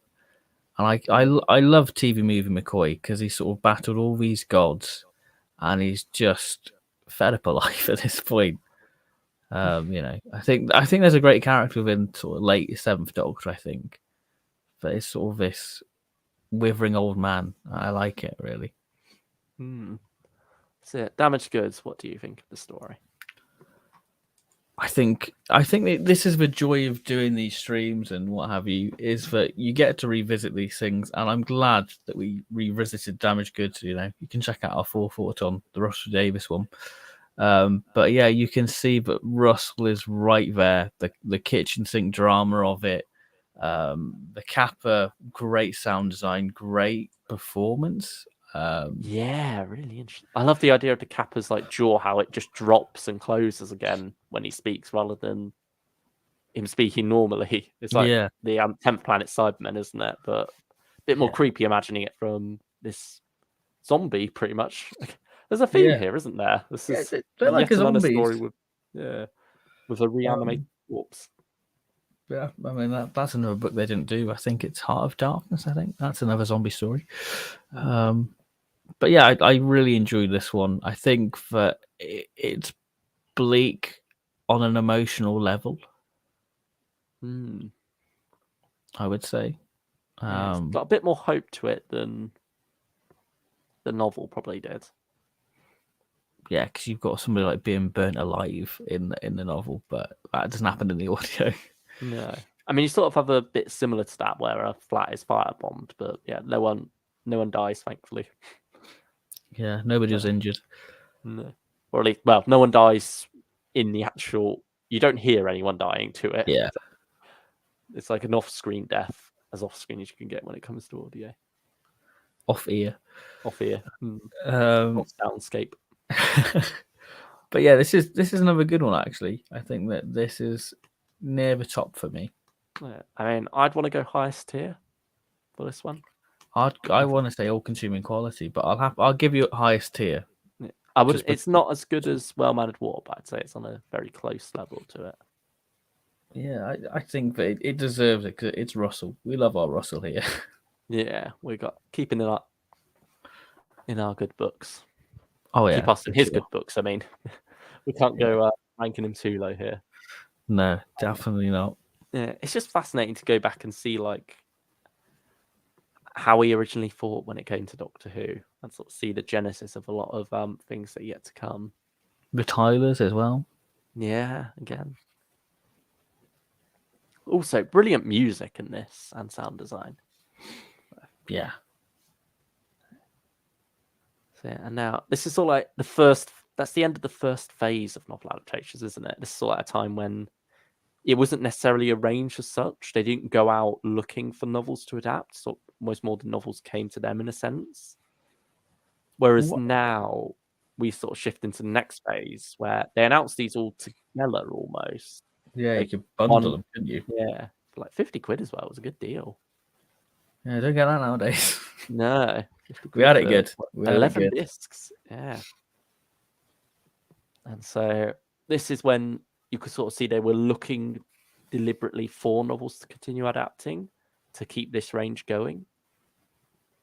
Hmm. And so, What's quite interesting as well, just looking at the time these were released, there was a big thing on like the Doctor YouTube community where people would be buying books as well. So it was weird how sort of it mirrored each other. yeah, I suppose maybe one started the other and they sort of fed into it. Yeah, because I fell down the rabbit hole of getting Missing Adventures and Past Doctor books. Yeah. Like you had a lot of like lung barrow was particularly rare, wasn't it? And because Yes, we had still is. for about a year, like it was to be announced that last one. And so we had narrowed it down to Cold Fusion or Lung Barrow, really, and we were all just waiting to see which one it would end up being. I mean, we technically did get Lung Barrow in Cold Fusion. I know we're jumping the gun, but yeah. Yeah, it certainly references certain things from there. But Yeah. first reward, do you want to take it away? Because I didn't do my homework on this one. You did. Yeah, I mean, I did dive into All Consuming Fire first, funnily enough, and then thought, you know what, I will go back and give this a listen. So this is one where I can see why they adapted it. Firstly, you do have what's his name? Justin Richards, I believe, is the writer of this one. Yeah, Justin Richards. He was the writer of the original novel. He had been writing a fair bit for Big Finish himself anyway. So it made sense for him to come in and adapt his own novel here. I believe he's the only writer to have done that, actually. Or no, Lance Parkin did adapt Cold Fusion, I think. Cold Fusion, yeah. But yeah, it's only those two. And so with that, it's the first meeting of Bernice and Irving Braxiatel. In fact, the first appearance of Irving Braxiatel in Doctor Who media, isn't it? So you can see why it's chosen on that merit. Because he's such a big character in like the Bernice spin-off, so it made sense to have that go alongside Love and War in a way. Yeah, sort of like that first meeting of them. It's an important thing for his for her character, for them to unite together. But the same, it's not a particularly fondly remembered novel, I'd say. I think a lot of people were going, "Why are you adapting that?" Really, and you can see why again from that perspective with Irving. But other than that, it didn't seem to have too much going for it. I don't know whether because it was written as a play, it was just easy to go, well, that makes sense. It's already there. Just got to tweak it slightly. We can get it in studio. I don't know. Yeah, but certainly I don't remember having too fond memories of this the first time around. Yeah, but second time around, I did enjoy it a fair bit more. I'd say it's solid across the story. It's very consistent. It's never quite reaches greatness, but I'd say it never dips down too low either. It's probably about a 7 out of 10 through and through. So I'd say it's I'd agree with that. For this one. Yeah, I'd agree 7 out of. What tier did you say, or did you not say? Well, I said well-mannered tier, but maybe Well-mannered tier. Yeah, it's one of the two. It's definitely right in the middle there. So I'd want to say damaged goods. Yeah, I'd say damaged goods. There's Just more as, stuff coming up that fits later. yeah, But yeah, I think a variety. it's fun. It has its nice moments. I think it's definitely at its best when it's Irving, Braxiatel, and Benny interacting. You can see why his character went on to continue. But yeah, overall, it's nothing too special. It's just another bog standard Doctor Who story for the most part. Perhaps one twist too many at the end, I felt, with involving a certain character. Wasn't too keen on that. But other than that, I think it did keep me guessing throughout. It's a nice little mystery story.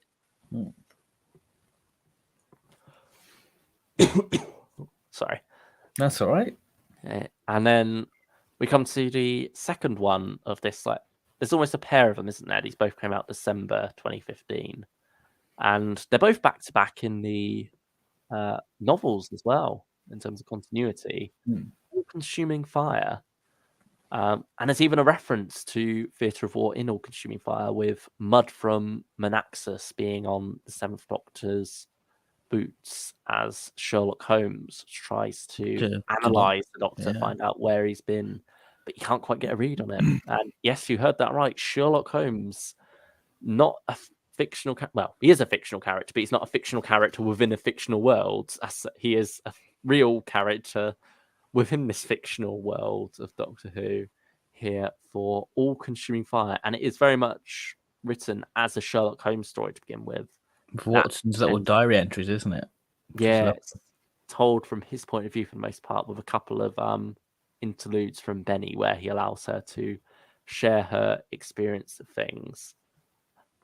And it's great stuff there with the framing device from Watson. I love how the opening almost gives you a preview of what's to come, where he's talking about how it took them to distant places and then even further still as they reached an alien world. But it nicely loops back around, at least explains where it all started with the theft of some books. And interesting enough, you got the Seventh Doctor more present in this one. He's there for all 4 parts, whereas Benny comes along in part 3, really. Yeah, she's quite light within it. Yeah, and then Ace gets little cutaways throughout, but is mainly just there for part 4. So it really is Sherlock and Watson's show for the first 2 parts. And for me, that's where the story is by far and away at its best. I think it makes perfect sense to do this one. You've got Sherlock Holmes in the form of Nick Briggs. It makes sense to do that book. And it was very much in demand as well. I think a lot of people were writing in to say, can you cross over your Sherlock Holmes with the Doctor Who universe and do so in this adaptation of All Consuming Fire? Like, you've already got the story there. You've got a range adapting novels. Go give us what we want. And it did. Yeah, because I think it's a nice way of getting people who are into Doctor Who and they look on the Big Finish website and go, "Oh, Sherlock's a thing. I like the Benedict Cumberbatch one. Should I go and try out, Sherlock Holmes itself?" And I think that it's a nice sort of cross pollination of getting people to sort of try these things. Really, I mean, it definitely works for me because I really want to dive into the Sherlock Holmes stuff, but again, it's money with other Big Finish stuff. Yeah, I'm holding myself back, like, especially while listening to this. I was thinking, I just want to go for more Sherlock Holmes, especially because the Sherlock Watson investigation side of things is the best part of it. Like, when we get more Doctor Who, when we go to an alien world, that's when the story sort of falls off the deep end of it. So I prefer just a story with Sherlock and Watson, and Big Finish have got plenty of those out there. But like we say, we don't need another addition to our crippling financial situation that is buying Big Finish month in, month out. Sherlock Holmes tier list coming soon. Yeah, like you said, I think the first 2 episodes is really where this story shines. It just makes me go, "What? Why did I not like this story?" Because I remember, I feel like I liked it more than you and James probably did in Kai. Hmm.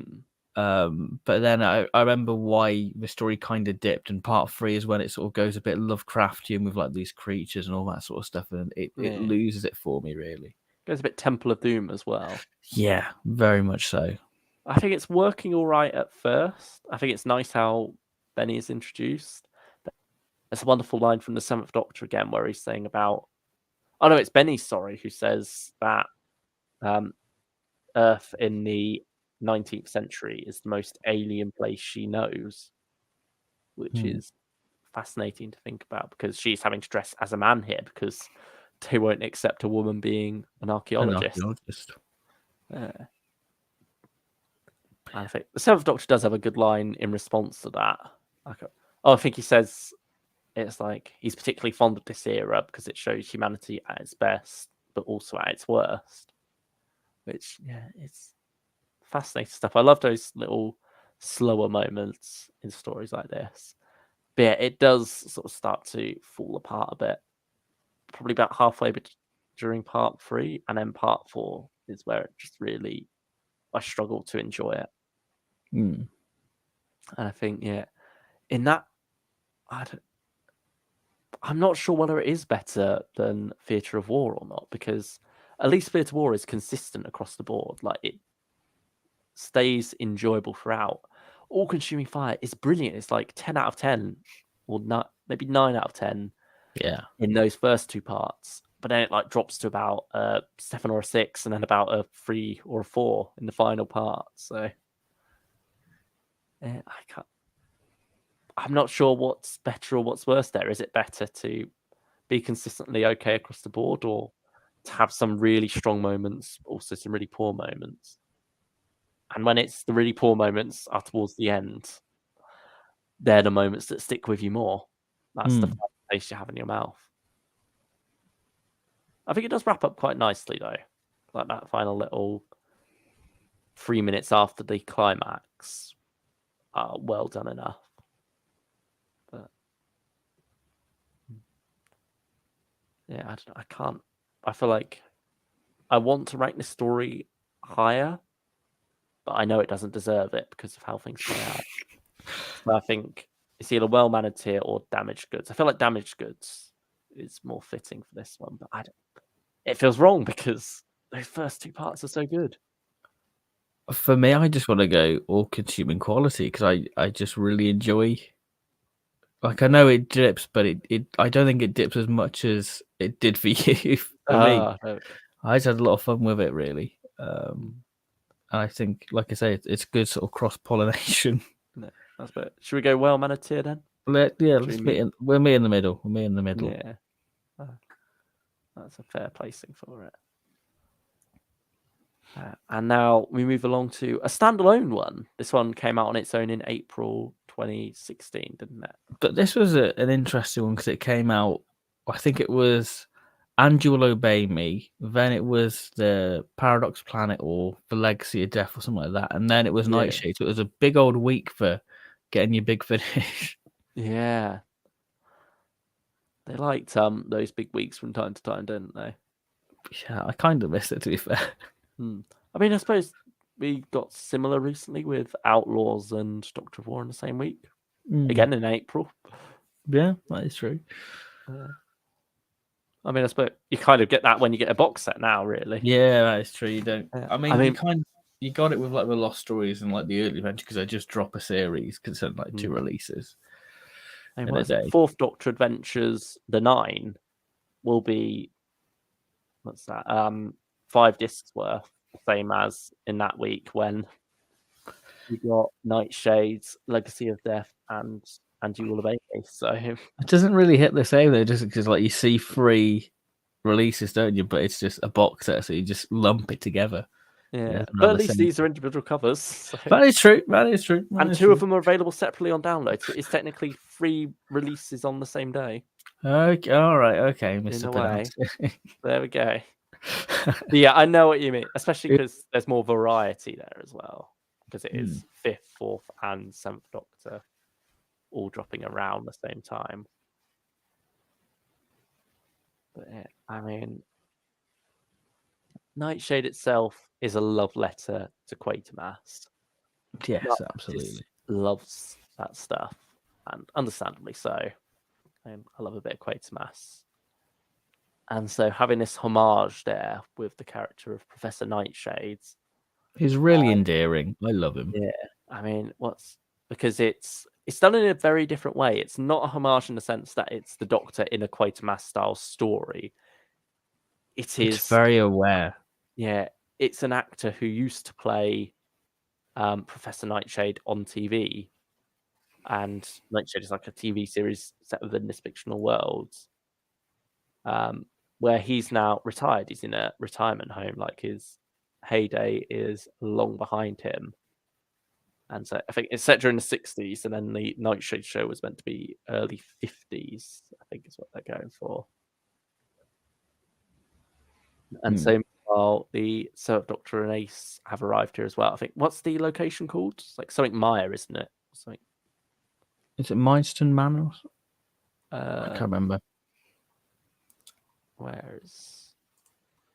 Just have a look at the description. Edmund Trevivick is Crook Marsham. There we go. Crook Marsham, there you go. Yeah. I was thinking it's Marsh something, or it's got something to do with a bog. But, and then Edmund Trevivick is the actor who played Professor Nightshade, now safely tucked away in a retirement home. Well, I say safely, Not for long. but he's getting visitors from his old TV show coming back. The creature, yeah. Yeah, the creature from the cover. And it's it's a very dark one, actually. Again, some gruesome deaths in this. Especially the old Biddy's boss. Yeah. Yeah. Louise Jameson's in it as well.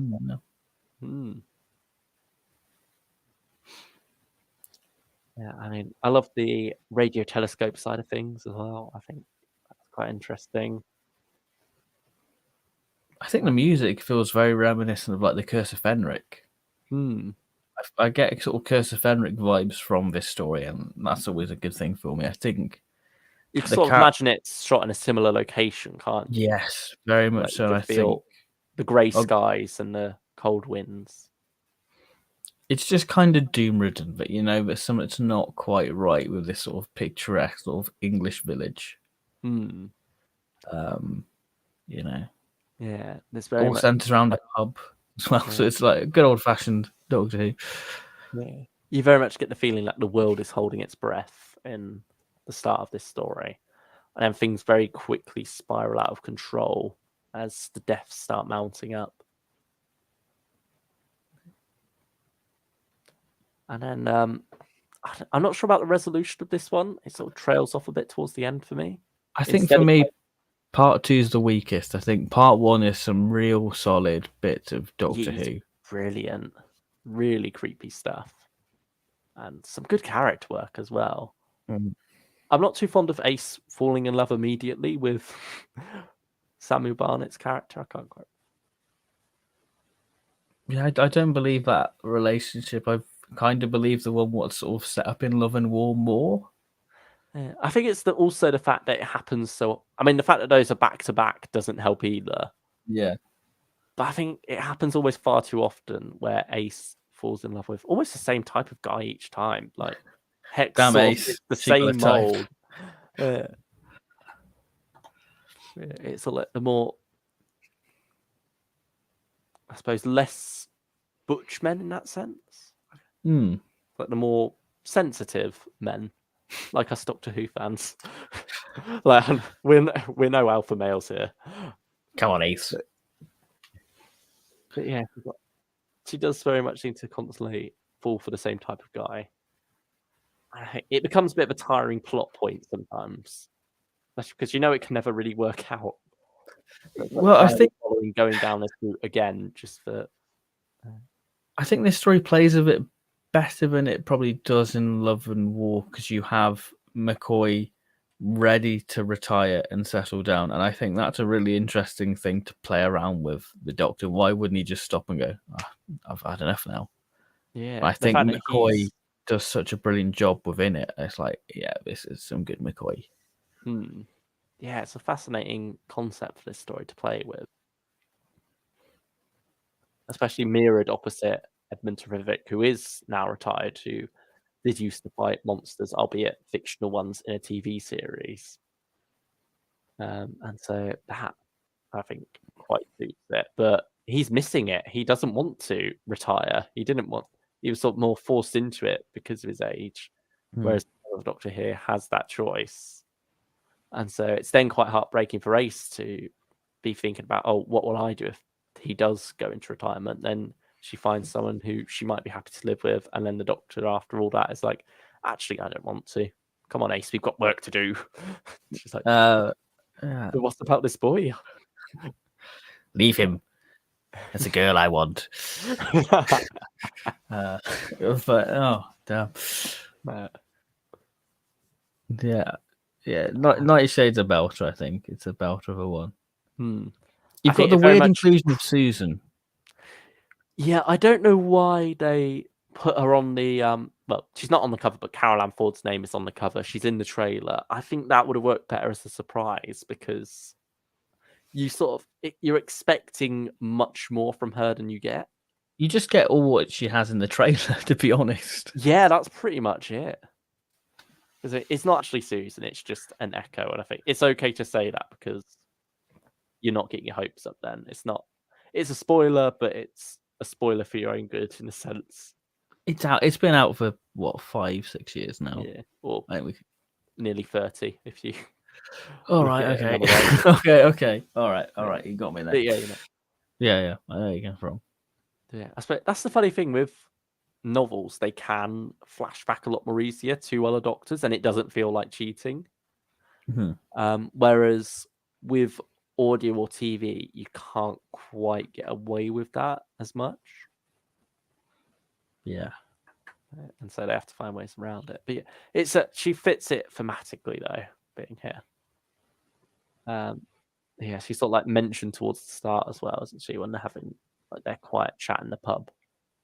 And I like how it starts quite calm and quite ominous at the same time, and it just continues to build. But then it doesn't quite pop. It just sort of slowly deflates after it fizzles, I think. Yeah, I think that's what the letdown is in part 2, really. And then the ending goes on quite a while and then just suddenly stops. So, I mean, having listened to both, do you feel like Love and War picks up neatly after this, or do you feel like some time has passed? I think some time has passed. Yeah, that makes it even weirder that thematically there isn't that follow through. But I guess they never really knew they would do 90 Shades. Yeah, as well. So but even then, like in the sense of the original novels. Yeah, because presumably, yeah. But I'd say it's all consuming quality. I feel like if part 2 was on the same level as part 1, it would be in the highest tier. Because for me, part 1 is quintessential McCoy Doctor Who. Yeah, that's true. I think I've really come around on the 7th Doctor again, re-listening to a lot of these. I think that's one of the takeaway we've had, like listening to the effects. Like, oh, he's really good. Yeah, it's that in-betweeners meme, isn't it? It's quite good actually. We'll have to see how good he is when we do our rewatch. Yeah. Got Silver and Ice up soon. I'm looking forward to that. I'm looking forward to it. What is that? What if it's Silver and Ace? It's November box set. So, like, I mean, Golden Ace. Why not? Why not?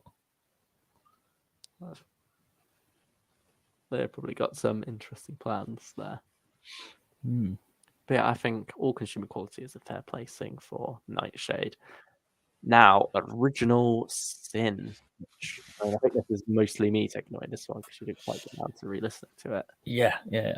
So my first, when these two came out together, Cold Fusion and Original Sin, back in December 2016, I went into Cold Fusion first, to be honest. I think everyone did, to be honest. Yeah, I think it's definitely the more appealing of the two. And so then I eventually got round to Original Sin, listened to part 1, and it just for whatever reason, didn't click with me, which is bizarre because on this re-listen, I did find it better than I remember. It's not a great story that I've slept on all this time. I don't feel like I've missed out on anything huge here, but I do feel like it was good enough that I probably should have continued it. I don't know quite why I didn't. There have been much worse stories I've listened to. I just feel And like it's quite an slog action-packed out story, for. so I don't get why you thought it was a bit dull. Yeah, It's quite full of action. I think yeah, the book is meant to be quite a slow burner with like it trying to be like a crime drama, whereas the audio is very much, hey, here's Bernice in like an intergalactic battle, which is kind of like Delta and the Bannerman sort of start vibe, I remember. yeah. You sort of like dropped into a different story at first, and then things quite nicely pieced together as it goes along. You get those mystery reveals of who homeless Forsaken, who Benny is trying to save here. And yeah, it's quite a large scale story as well. There's quite a lot of planet hopping, galactic intrigue. Chibnall would love this book, then. Yeah, it does. I remembered it as being only really set on Earth and it being quite a dull Earth as well. But no, it does have quite a lot of good world building as well. I'd say it's not the most interesting of worlds, but I'd say it's well built. It more just doesn't appeal to me personally, I guess is the way to put it. But yeah, there's another one. I think my favorite one is believe it's called Purgatory. I think it's like this planet where all these Marines train, and so it's made up of loads of different environments, like taken from other planets, and so you have these different zones sectioned off. And as soon as I was listening to it, that all came back to me. And so yeah, it's also the introduction of Chris and Roz, and that's probably the main reason this one was picked because they'd done them in Damaged Goods. They were having them back in Cold Fusion. They thought we might as well explain where they began, really, give them their origin story. And especially for Roz, this one is quite a big story for her. And I think they're probably some of the most interesting characters in this one, really. Like, for me, I almost more enjoyed it when it was them doing their investigations because they're very much kept separate. This isn't quite your typical Doctor Who companion introduction. They're doing their own thing for a lot of it and don't really interact with the Doctor too much. They spend a bit more time with Benny in part 2.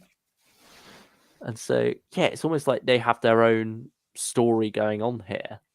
Especially Roz, who has quite a strong emotional core in this story. But it's a very big part of the intrigue that's going on, this conspiracy that's wrapped around her. And so she's sort of like the heart of it, really. And then Chris is just a very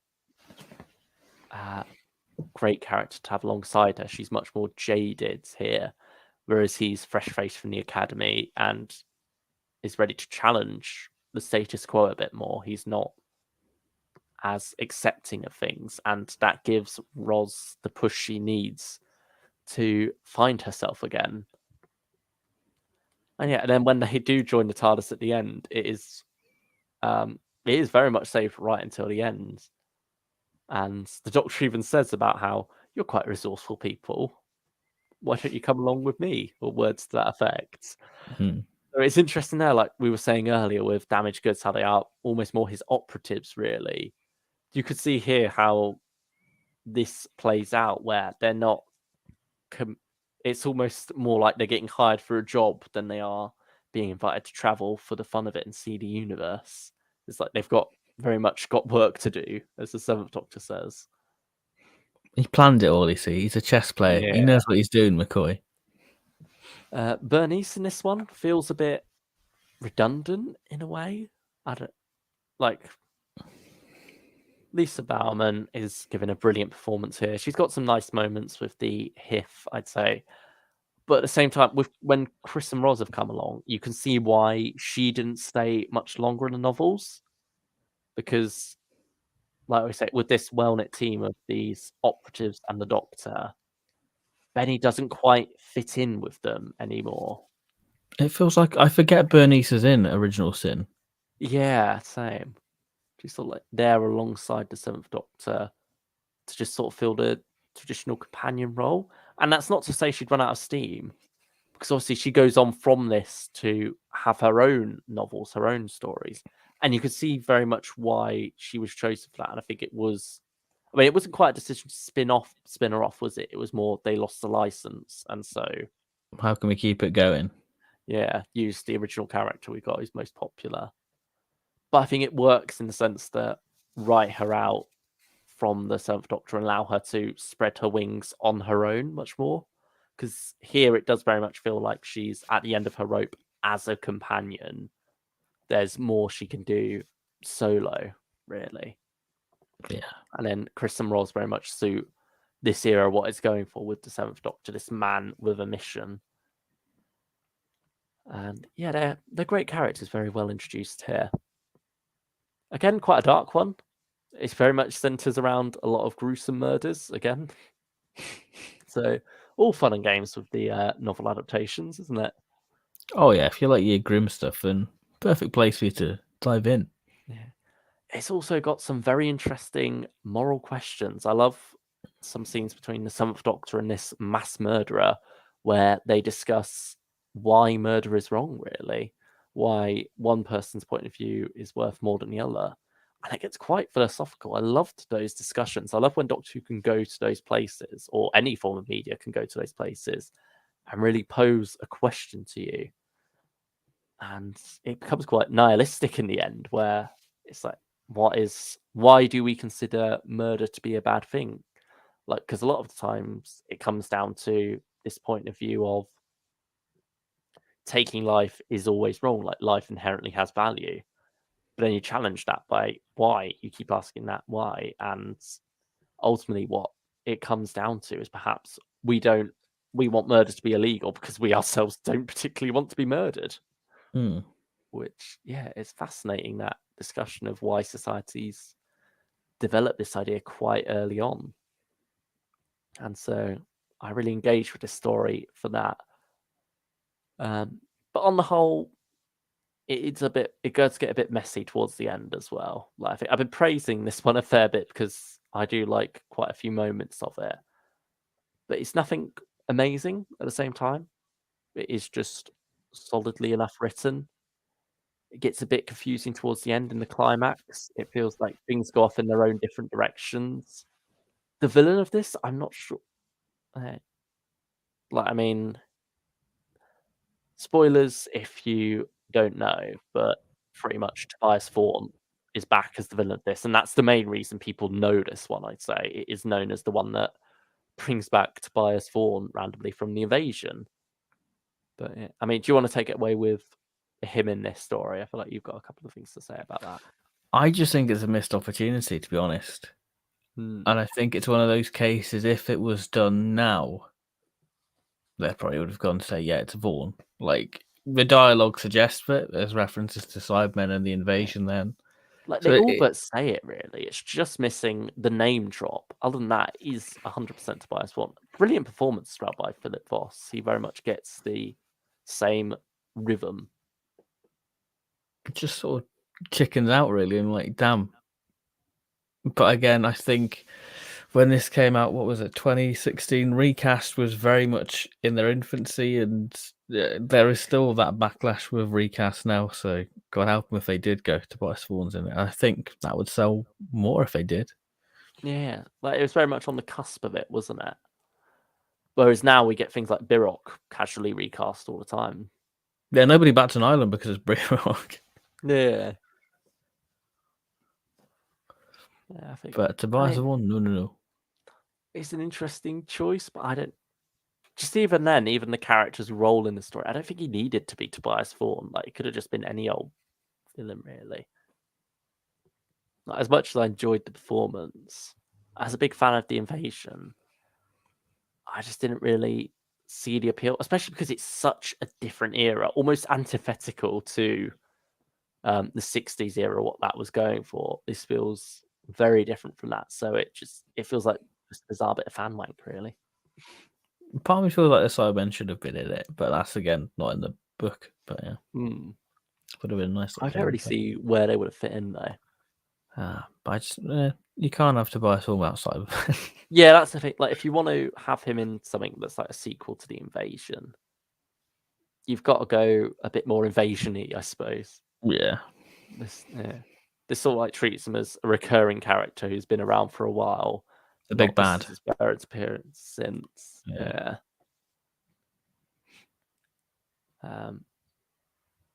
Being like his ultimate showdown with the Seventh Doctor felt a bit anticlimactic in some ways. So I'd probably say this is a well-mannered tier. Yeah, I mean, I can only go off memory, but I remember enjoying it.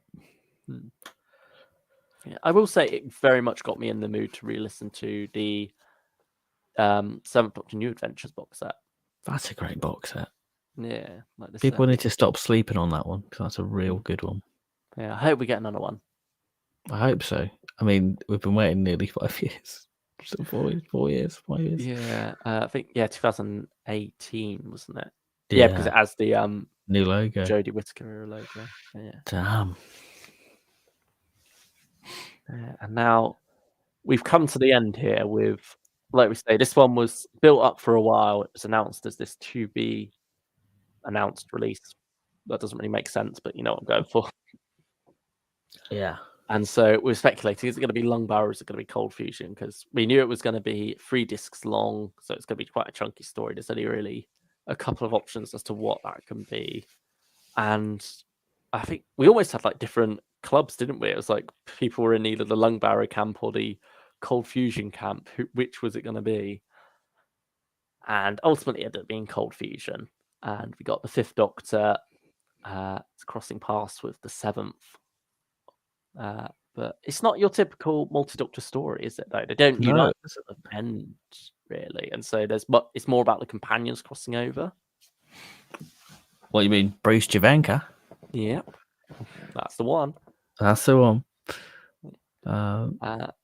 It's interesting seeing Tegan in this more adult setting because she very much gets a few more innuendos and such. And it suits Janet Fielding really well, to be honest. It suits the character, but at the same time, it just feels wrong because you never have it anywhere else. Yeah, I mean, it's interesting that it deals with the season 19 theme brilliantly. Like it nails that sort of tonally with that sort of high concept sci-fi what season 18 built upon.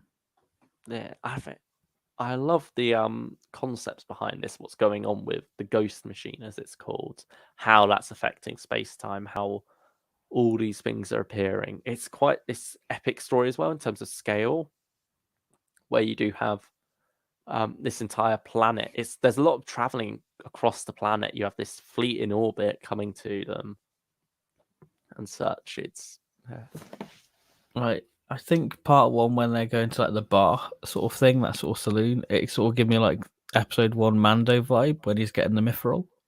Yeah, I sort of have that feel to it. It all gives me a very Star Warsy feel. Like you've got a interceptor, they call it, comes down and turns into a walker on the snow.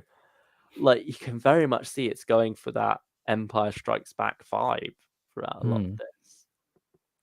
I mean, you got the Divine Empress as well. Yeah. Not that she's necessarily original to this story, because she's also mentioned in Original Sin, because that's like set in the same time period. But yeah, it's sort of going for that Star Warsy feel for a lot of it. Roz is very much an action hero in this. Like, there's a scene where she storms the Scientifica's base and projects herself up, then grappling hooks into a window. Yeah. Like, again, they're very much, the 7th Doctor's operatives in this. He sent them on their different missions and they end up crossing paths with different companions of the 5th Doctor. Yeah, because you've got 5th Doctor and Adric, then you've got Tegan and Nissa doing their own little thing, which is nice. Yeah, they're sort of like more on the casual side of things, aren't they? They're not necessarily looking into stuff. It's more just Tegan being affronted by Chris Quedge's Australian accent. Yeah, which is great. Because they think it's like a distant relative, like a future relative, don't they, really? Yeah, for a time. But yeah, this is an interest. It's got some weird sort of callbacks to like the John Pertwee song "I Am the Doctor," cross the void beyond the mind. I not hearing that. Yeah. That's cool. And then like the mention of like lung barrow and looms, like you kind of got lung barrow if you were in the lung barrow camp.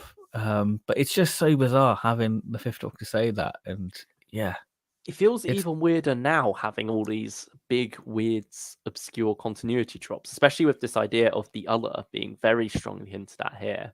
Now that we're in a post-Timeless Children era. yeah. Because I You get- remember speaking to like Peter Davison about recording this one because it was literally a couple of weeks after it was announced. I was like, "Oh, look forward to hearing Cold Fusion." I was like, "Oh, it's a lot of fun recording." I was like, "Oh, look forward to listening to it." So that's why I probably got a bit of a soft spot because I was like, I talked to Big Davo about it. Yeah. No, nice to know he enjoyed himself recording this one. Yes, it was. I had a lot of fun, and I think it stands out because it's a six-parter, and I think that's why also Infinity got me hyped because oh, cool, let's revisit Cold Fusion because of that news. Yeah, it almost doesn't feel right with the Fifth Doctor though, Yeah. because he only had 4 and 2-parters on TV. But I'm not complaining about having longer Peter Oh David no. stories. Yeah. Welcome back, Stylish One, to the chat. Welcome So, back. where is it? Brilliant thumbnails thumbnail and tier names, by the way. Thank you, Stylish One. I love Damaged Goods, one of the best Seventh Doctor audios, and its best non-hex arc story, in my opinion. The One Man of War is the best Fourth Doctor 4-part audios. It's got a superb plot, great side characters, fantastic twists, and a brilliant ending. Yeah, we have quite rightly Yeah. ranked them at the top of the tier list there in the highest tier. But where will Cold Fusion go? I mean, you have quite a soft spot for this one, like you say. You had a good time with it. For me, it's a roller coaster ride. This one. I mean, I got through 4 parts in a day. I don't know quite how or why, but yeah. I mean, Must partly have because enjoyed it. yeah. I struggled a bit with the first 2 parts. Mm-hmm. Like maybe just acclimatizing to the story, what it was going for.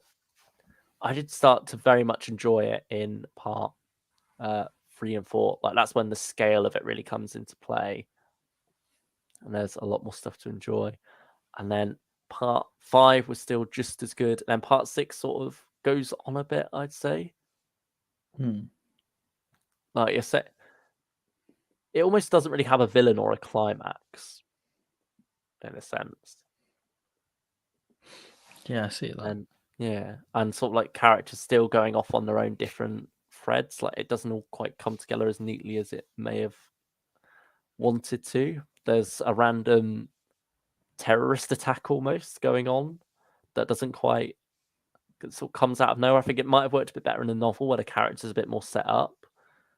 But here, I can see why they did it, why he is involved in that. But it almost all happens too quickly. But it does give Tegan some good moments at the end there. Yeah. Yeah, I think every character in this has their time to shine. For a story with 6 companions, I think the workload gets dished out quite evenly.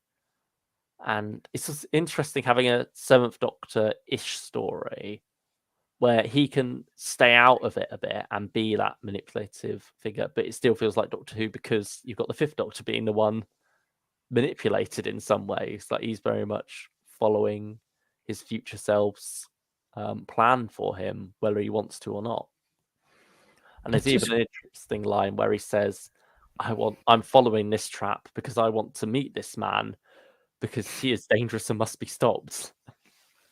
Oh yeah, when they're going on like the big old train, like the train's an interesting idea. That sort of railway station now. Yeah. Just having Adric and McCoy, like that's a weird combo, isn't it? Yeah. I wonder how much McCoy knew about him beforehand because Oh, probably obviously, nothing. yeah. But yeah, he plays it very well, like that solemnness when he says Adric. There's like a line later on where he's saying about perhaps we're all dead. You, me, Roz, Adric. Just like, Oh wow. it's interesting finding out about how much Chris and Roz seem to have known about the Doctor's past as well, because Chris says, Adric, wasn't he the one who he obviously was going to say bye? Yeah, It's funny how in universe he's most well remembered as the companion who died as well. feels like a wink nod really to the fans. Yeah. But then he quickly comes out with came from Alzarius instead. It's also bizarre going back to All Consuming Fire. There's a reference to Adric at the end where all the cats come into the TARDIS as the Seventh Doctor rescues them after their owner dies, and he's like, "Well, I couldn't just leave them there, could I? They can have Adric's old room before we find somewhere else to drop them off." It's like, bloody hell. Oh, man. It was all foreshadowing for Cold Fusion. Yeah, that's it, isn't it? Oh, damn. But yeah, I mean, it's very much a Fifth Doctor story, though, besides that, because it has got the Fifth Doctor's theme quite rightly so. Very early Fifth Doctor as well. So I think that's it's like very like maybe a story after Castrovalva, maybe. Yeah, I think it's meant like when it was written, it was meant to bridge the gap between Castrovalva and Fort Doomsday, but so now it does fit nicely after Psychodrome still. Yeah. So where should we put it? I'd probably say either well-mannered tier or all-consuming quality. I feel like you want to go quite high up, so I'll let you have all-consuming quality. Go on, let's end off with a bit of a bang. Yeah. There we go. That is the Novel Adaptations. Quite a fairly evenly spread, I'd say. Definitely more top-heavy than I would have expected before going back into relisting. I think I definitely came out of this with a greater appreciation for them. It's the joy of doing these things. We get to revisit and reappraise. We get to get our money's worth as well, because that's the main thing. Big Finish costs quite a bit, but they come out with so many that they end up being almost more disposable to us, don't they? Oh, yeah, it's like, right, what's the next one, you know? Yeah, like we get to the end and then that's it. Yeah, and just catching up with the chat again. Stylish One says, I didn't like The Romance of Crime when I first heard it, but when I re-listened to it, I loved it for the same reasons as The Well-Mannered War. Yeah, I think that whole trilogy is quite a solid one and does have a lot of similar things across the board. I think if you don't like one of them, chances are you won't like the other two either. Yeah. I still think some of these were random choices for adaptations. No PDAs aside from the Fourth Doctor ones and Cold Fusion. Technically, sorry to get all nerdy. Here we go. Technically, Stylish One. Sorry, Here we go. PDAs are the BBC books, aren't they? So yeah. I think that'll probably be a different license, wouldn't it? I guess. Yeah, but yeah, it's the Virgin New Adventures, isn't it? Instead for these ones, not Virgin New Adventures. See, I'm messing up now. It happens. Virgin Missing Adventures is what these ones are. But yeah, aside from the Fourth Doctor ones and Cold Fusion, Fish for War, Higher Science, there are so many other choices. Yeah, I mean, it was very much throw a dart and see what one landed. And I was like, all right, I done that one. I mean, probably the one that has the least justification might be Nightshade, other than it being done on its own merit. But it's Mark Gatiss, I guess. TV. Oh, yeah, that's probably it as well. TV. Yeah. Because, I mean, like we say, Theatre of War, despite not necessarily having the merit to it, does have that reason of it's Brax's first story. Original Sin, it's Chris and Roz's first story, so you might as well go for that.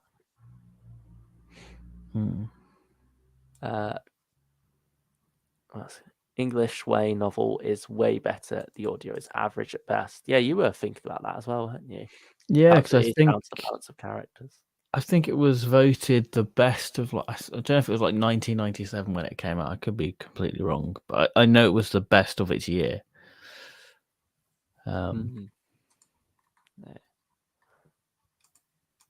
Also, sorry to correct you again, Stylish One. Here we go. Luke's on the mad one tonight. I'm alienating all our fans. This will be the Stylish One's last stream now. It's gonna ditch us after I've insulted him twice. Nah, this is nothing compared to when I said Evil was average at best. Here we go.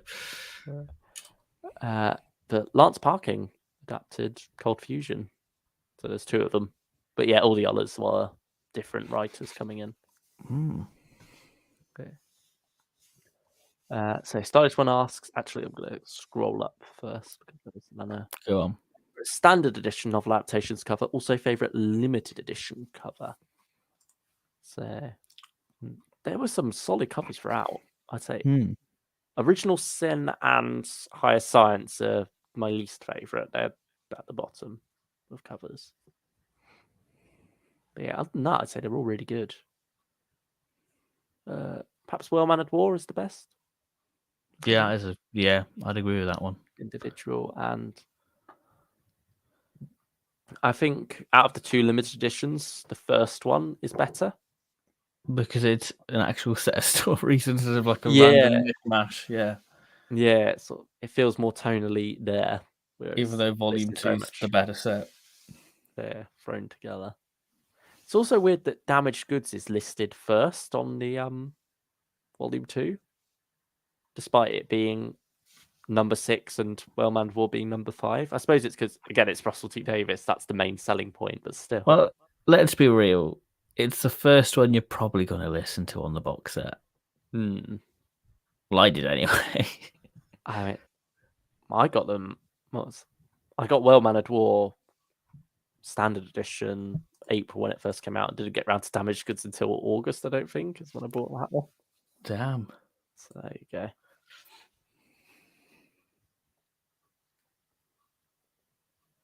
Tobias Bourne should have been in it. Yeah, I mean he was in it, but he wasn't named. Yeah. It wouldn't take much, just put the name drop in there, but no, just chickened out. Yeah, they didn't quite go the full way. That was the thing. They kept going half and half in those days, like the whole Third Doctor narration thing. They weren't quite ready to commit yet. Yeah, and in some ways that held them back, but at the same time, it was crossing the bridge, wasn't it? Like, sometimes steps have to be taken to get there, and so they feel weird in hindsight. But you got to remember that this was fairly uncharted territory for Big Finish. They didn't quite know how this was going to land, but evidently, with all the recasts we're getting now, sales are going well enough for it.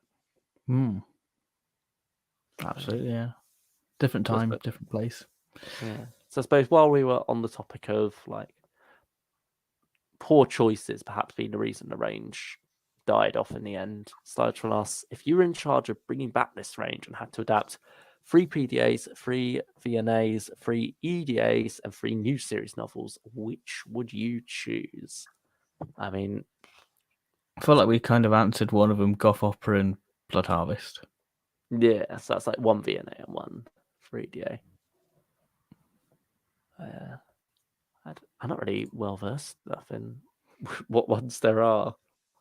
I think it'd be interesting to have So Vile a Sin, because then you've got the end of Roz's adventures at least. Because we've got her beginning, we've got quite a fair chunk of her middle now.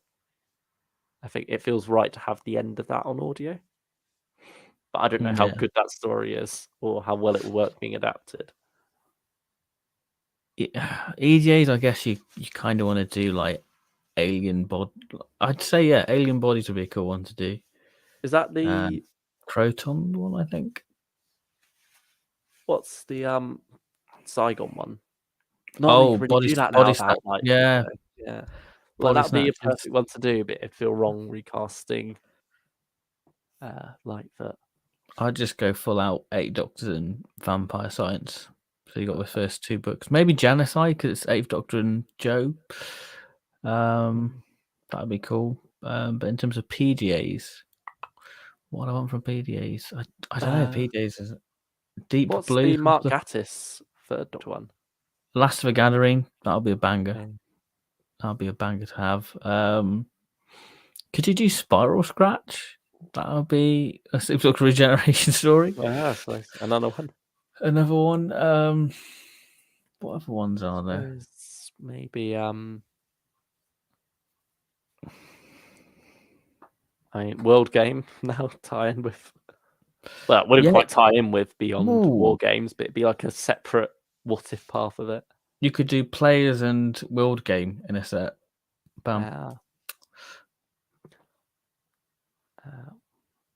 Yeah, I'm sure there's loads of them, isn't there, that you could choose Yeah, from. it's just hard to pick them off the top of my head because I should open the cupboard door and be like, oh, that would be a good one. I mean, one that kind of got adapted anyway was, is it Festival of Death, Fourth Doctor Romana? That's a really good one. Yeah, because very much the basic idea for that, I think, is it Justin Richards? Yeah. No, Yeah, Jonathan Moss, I think. Oh, Jonathan. Yeah, it's Jonathan Morris. He took that same thing and did it for Cobwebs. And it basically is as close to an adaptation as it can get without being an adaptation of that story. Like, I think he's said adapting that would be redundant because we've got Cobwebs. Yeah. So yeah, it's sort of an adaptation in the same way as Human Nature and Family of Blood. Yeah. Because they are obviously very different, and but at the same time, you can still see the original within there. Adapting Human Nature would be interesting with Seventh Doctor and Benny. Given that we've got adaptations of the Return of the Cybermen script, I think we are living in a time where it is possible to get Human Nature. It's just that the BBC books sort of got there first with the audio. Yeah, which is a shame. They got Lisa Bauman to read it though, didn't they? Yeah, it did. Yeah, it was just nice. Yeah. But yeah, I think that's pretty much us wrapping up for tonight, really. Yeah. Novel adaptations all done and dusted, really. Yeah, it's been fun getting to re-listen to these, I'd say. Glad we did it because not something I would have probably gone back to otherwise. Yeah, because I remember saying to you, like, Romance of Crime and English Way of Death sort of feel like forgotten Fourth Doctor Big Finish stories, really. You remember Well Mannered War because it's blooming great, but those other two, you're like, oh, yeah, they happened. Like, sometimes there's just ones you don't really think about at all anyway. Yeah. Because, for example, when you go, like, sometimes with different TV series, you'll remember specific episodes and you'll go back to watch those from time to time. But if you binge the whole thing from start to finish, you get a new appreciation for those stories as well and how they squeeze in, but also for other hidden gems that maybe you overlooked the first time. And this is sort of in the same vein as that, really, going back to these novel adaptations. Yeah. But yeah, like you say, that is us at an end now. It's been fun. It's been good. It's been good. I mean, I'm sure we'll have another big project lined up eventually, alongside the other projects we've got ideas for. I mean, there's one that you've been thinking of, isn't there, for what we could do next as big tier list? What, the unit one? Yeah. Oh, damn. That's a commitment and a half. I mean, hopefully, maybe July, Bambera, we can do that, maybe. That'd be cool. Yeah, we'll see how we go. I mean, do a big unit special. I don't think. Yeah, we haven't quite decided what we're doing next week, though, have we? No, we haven't. We haven't talked about it. Damn.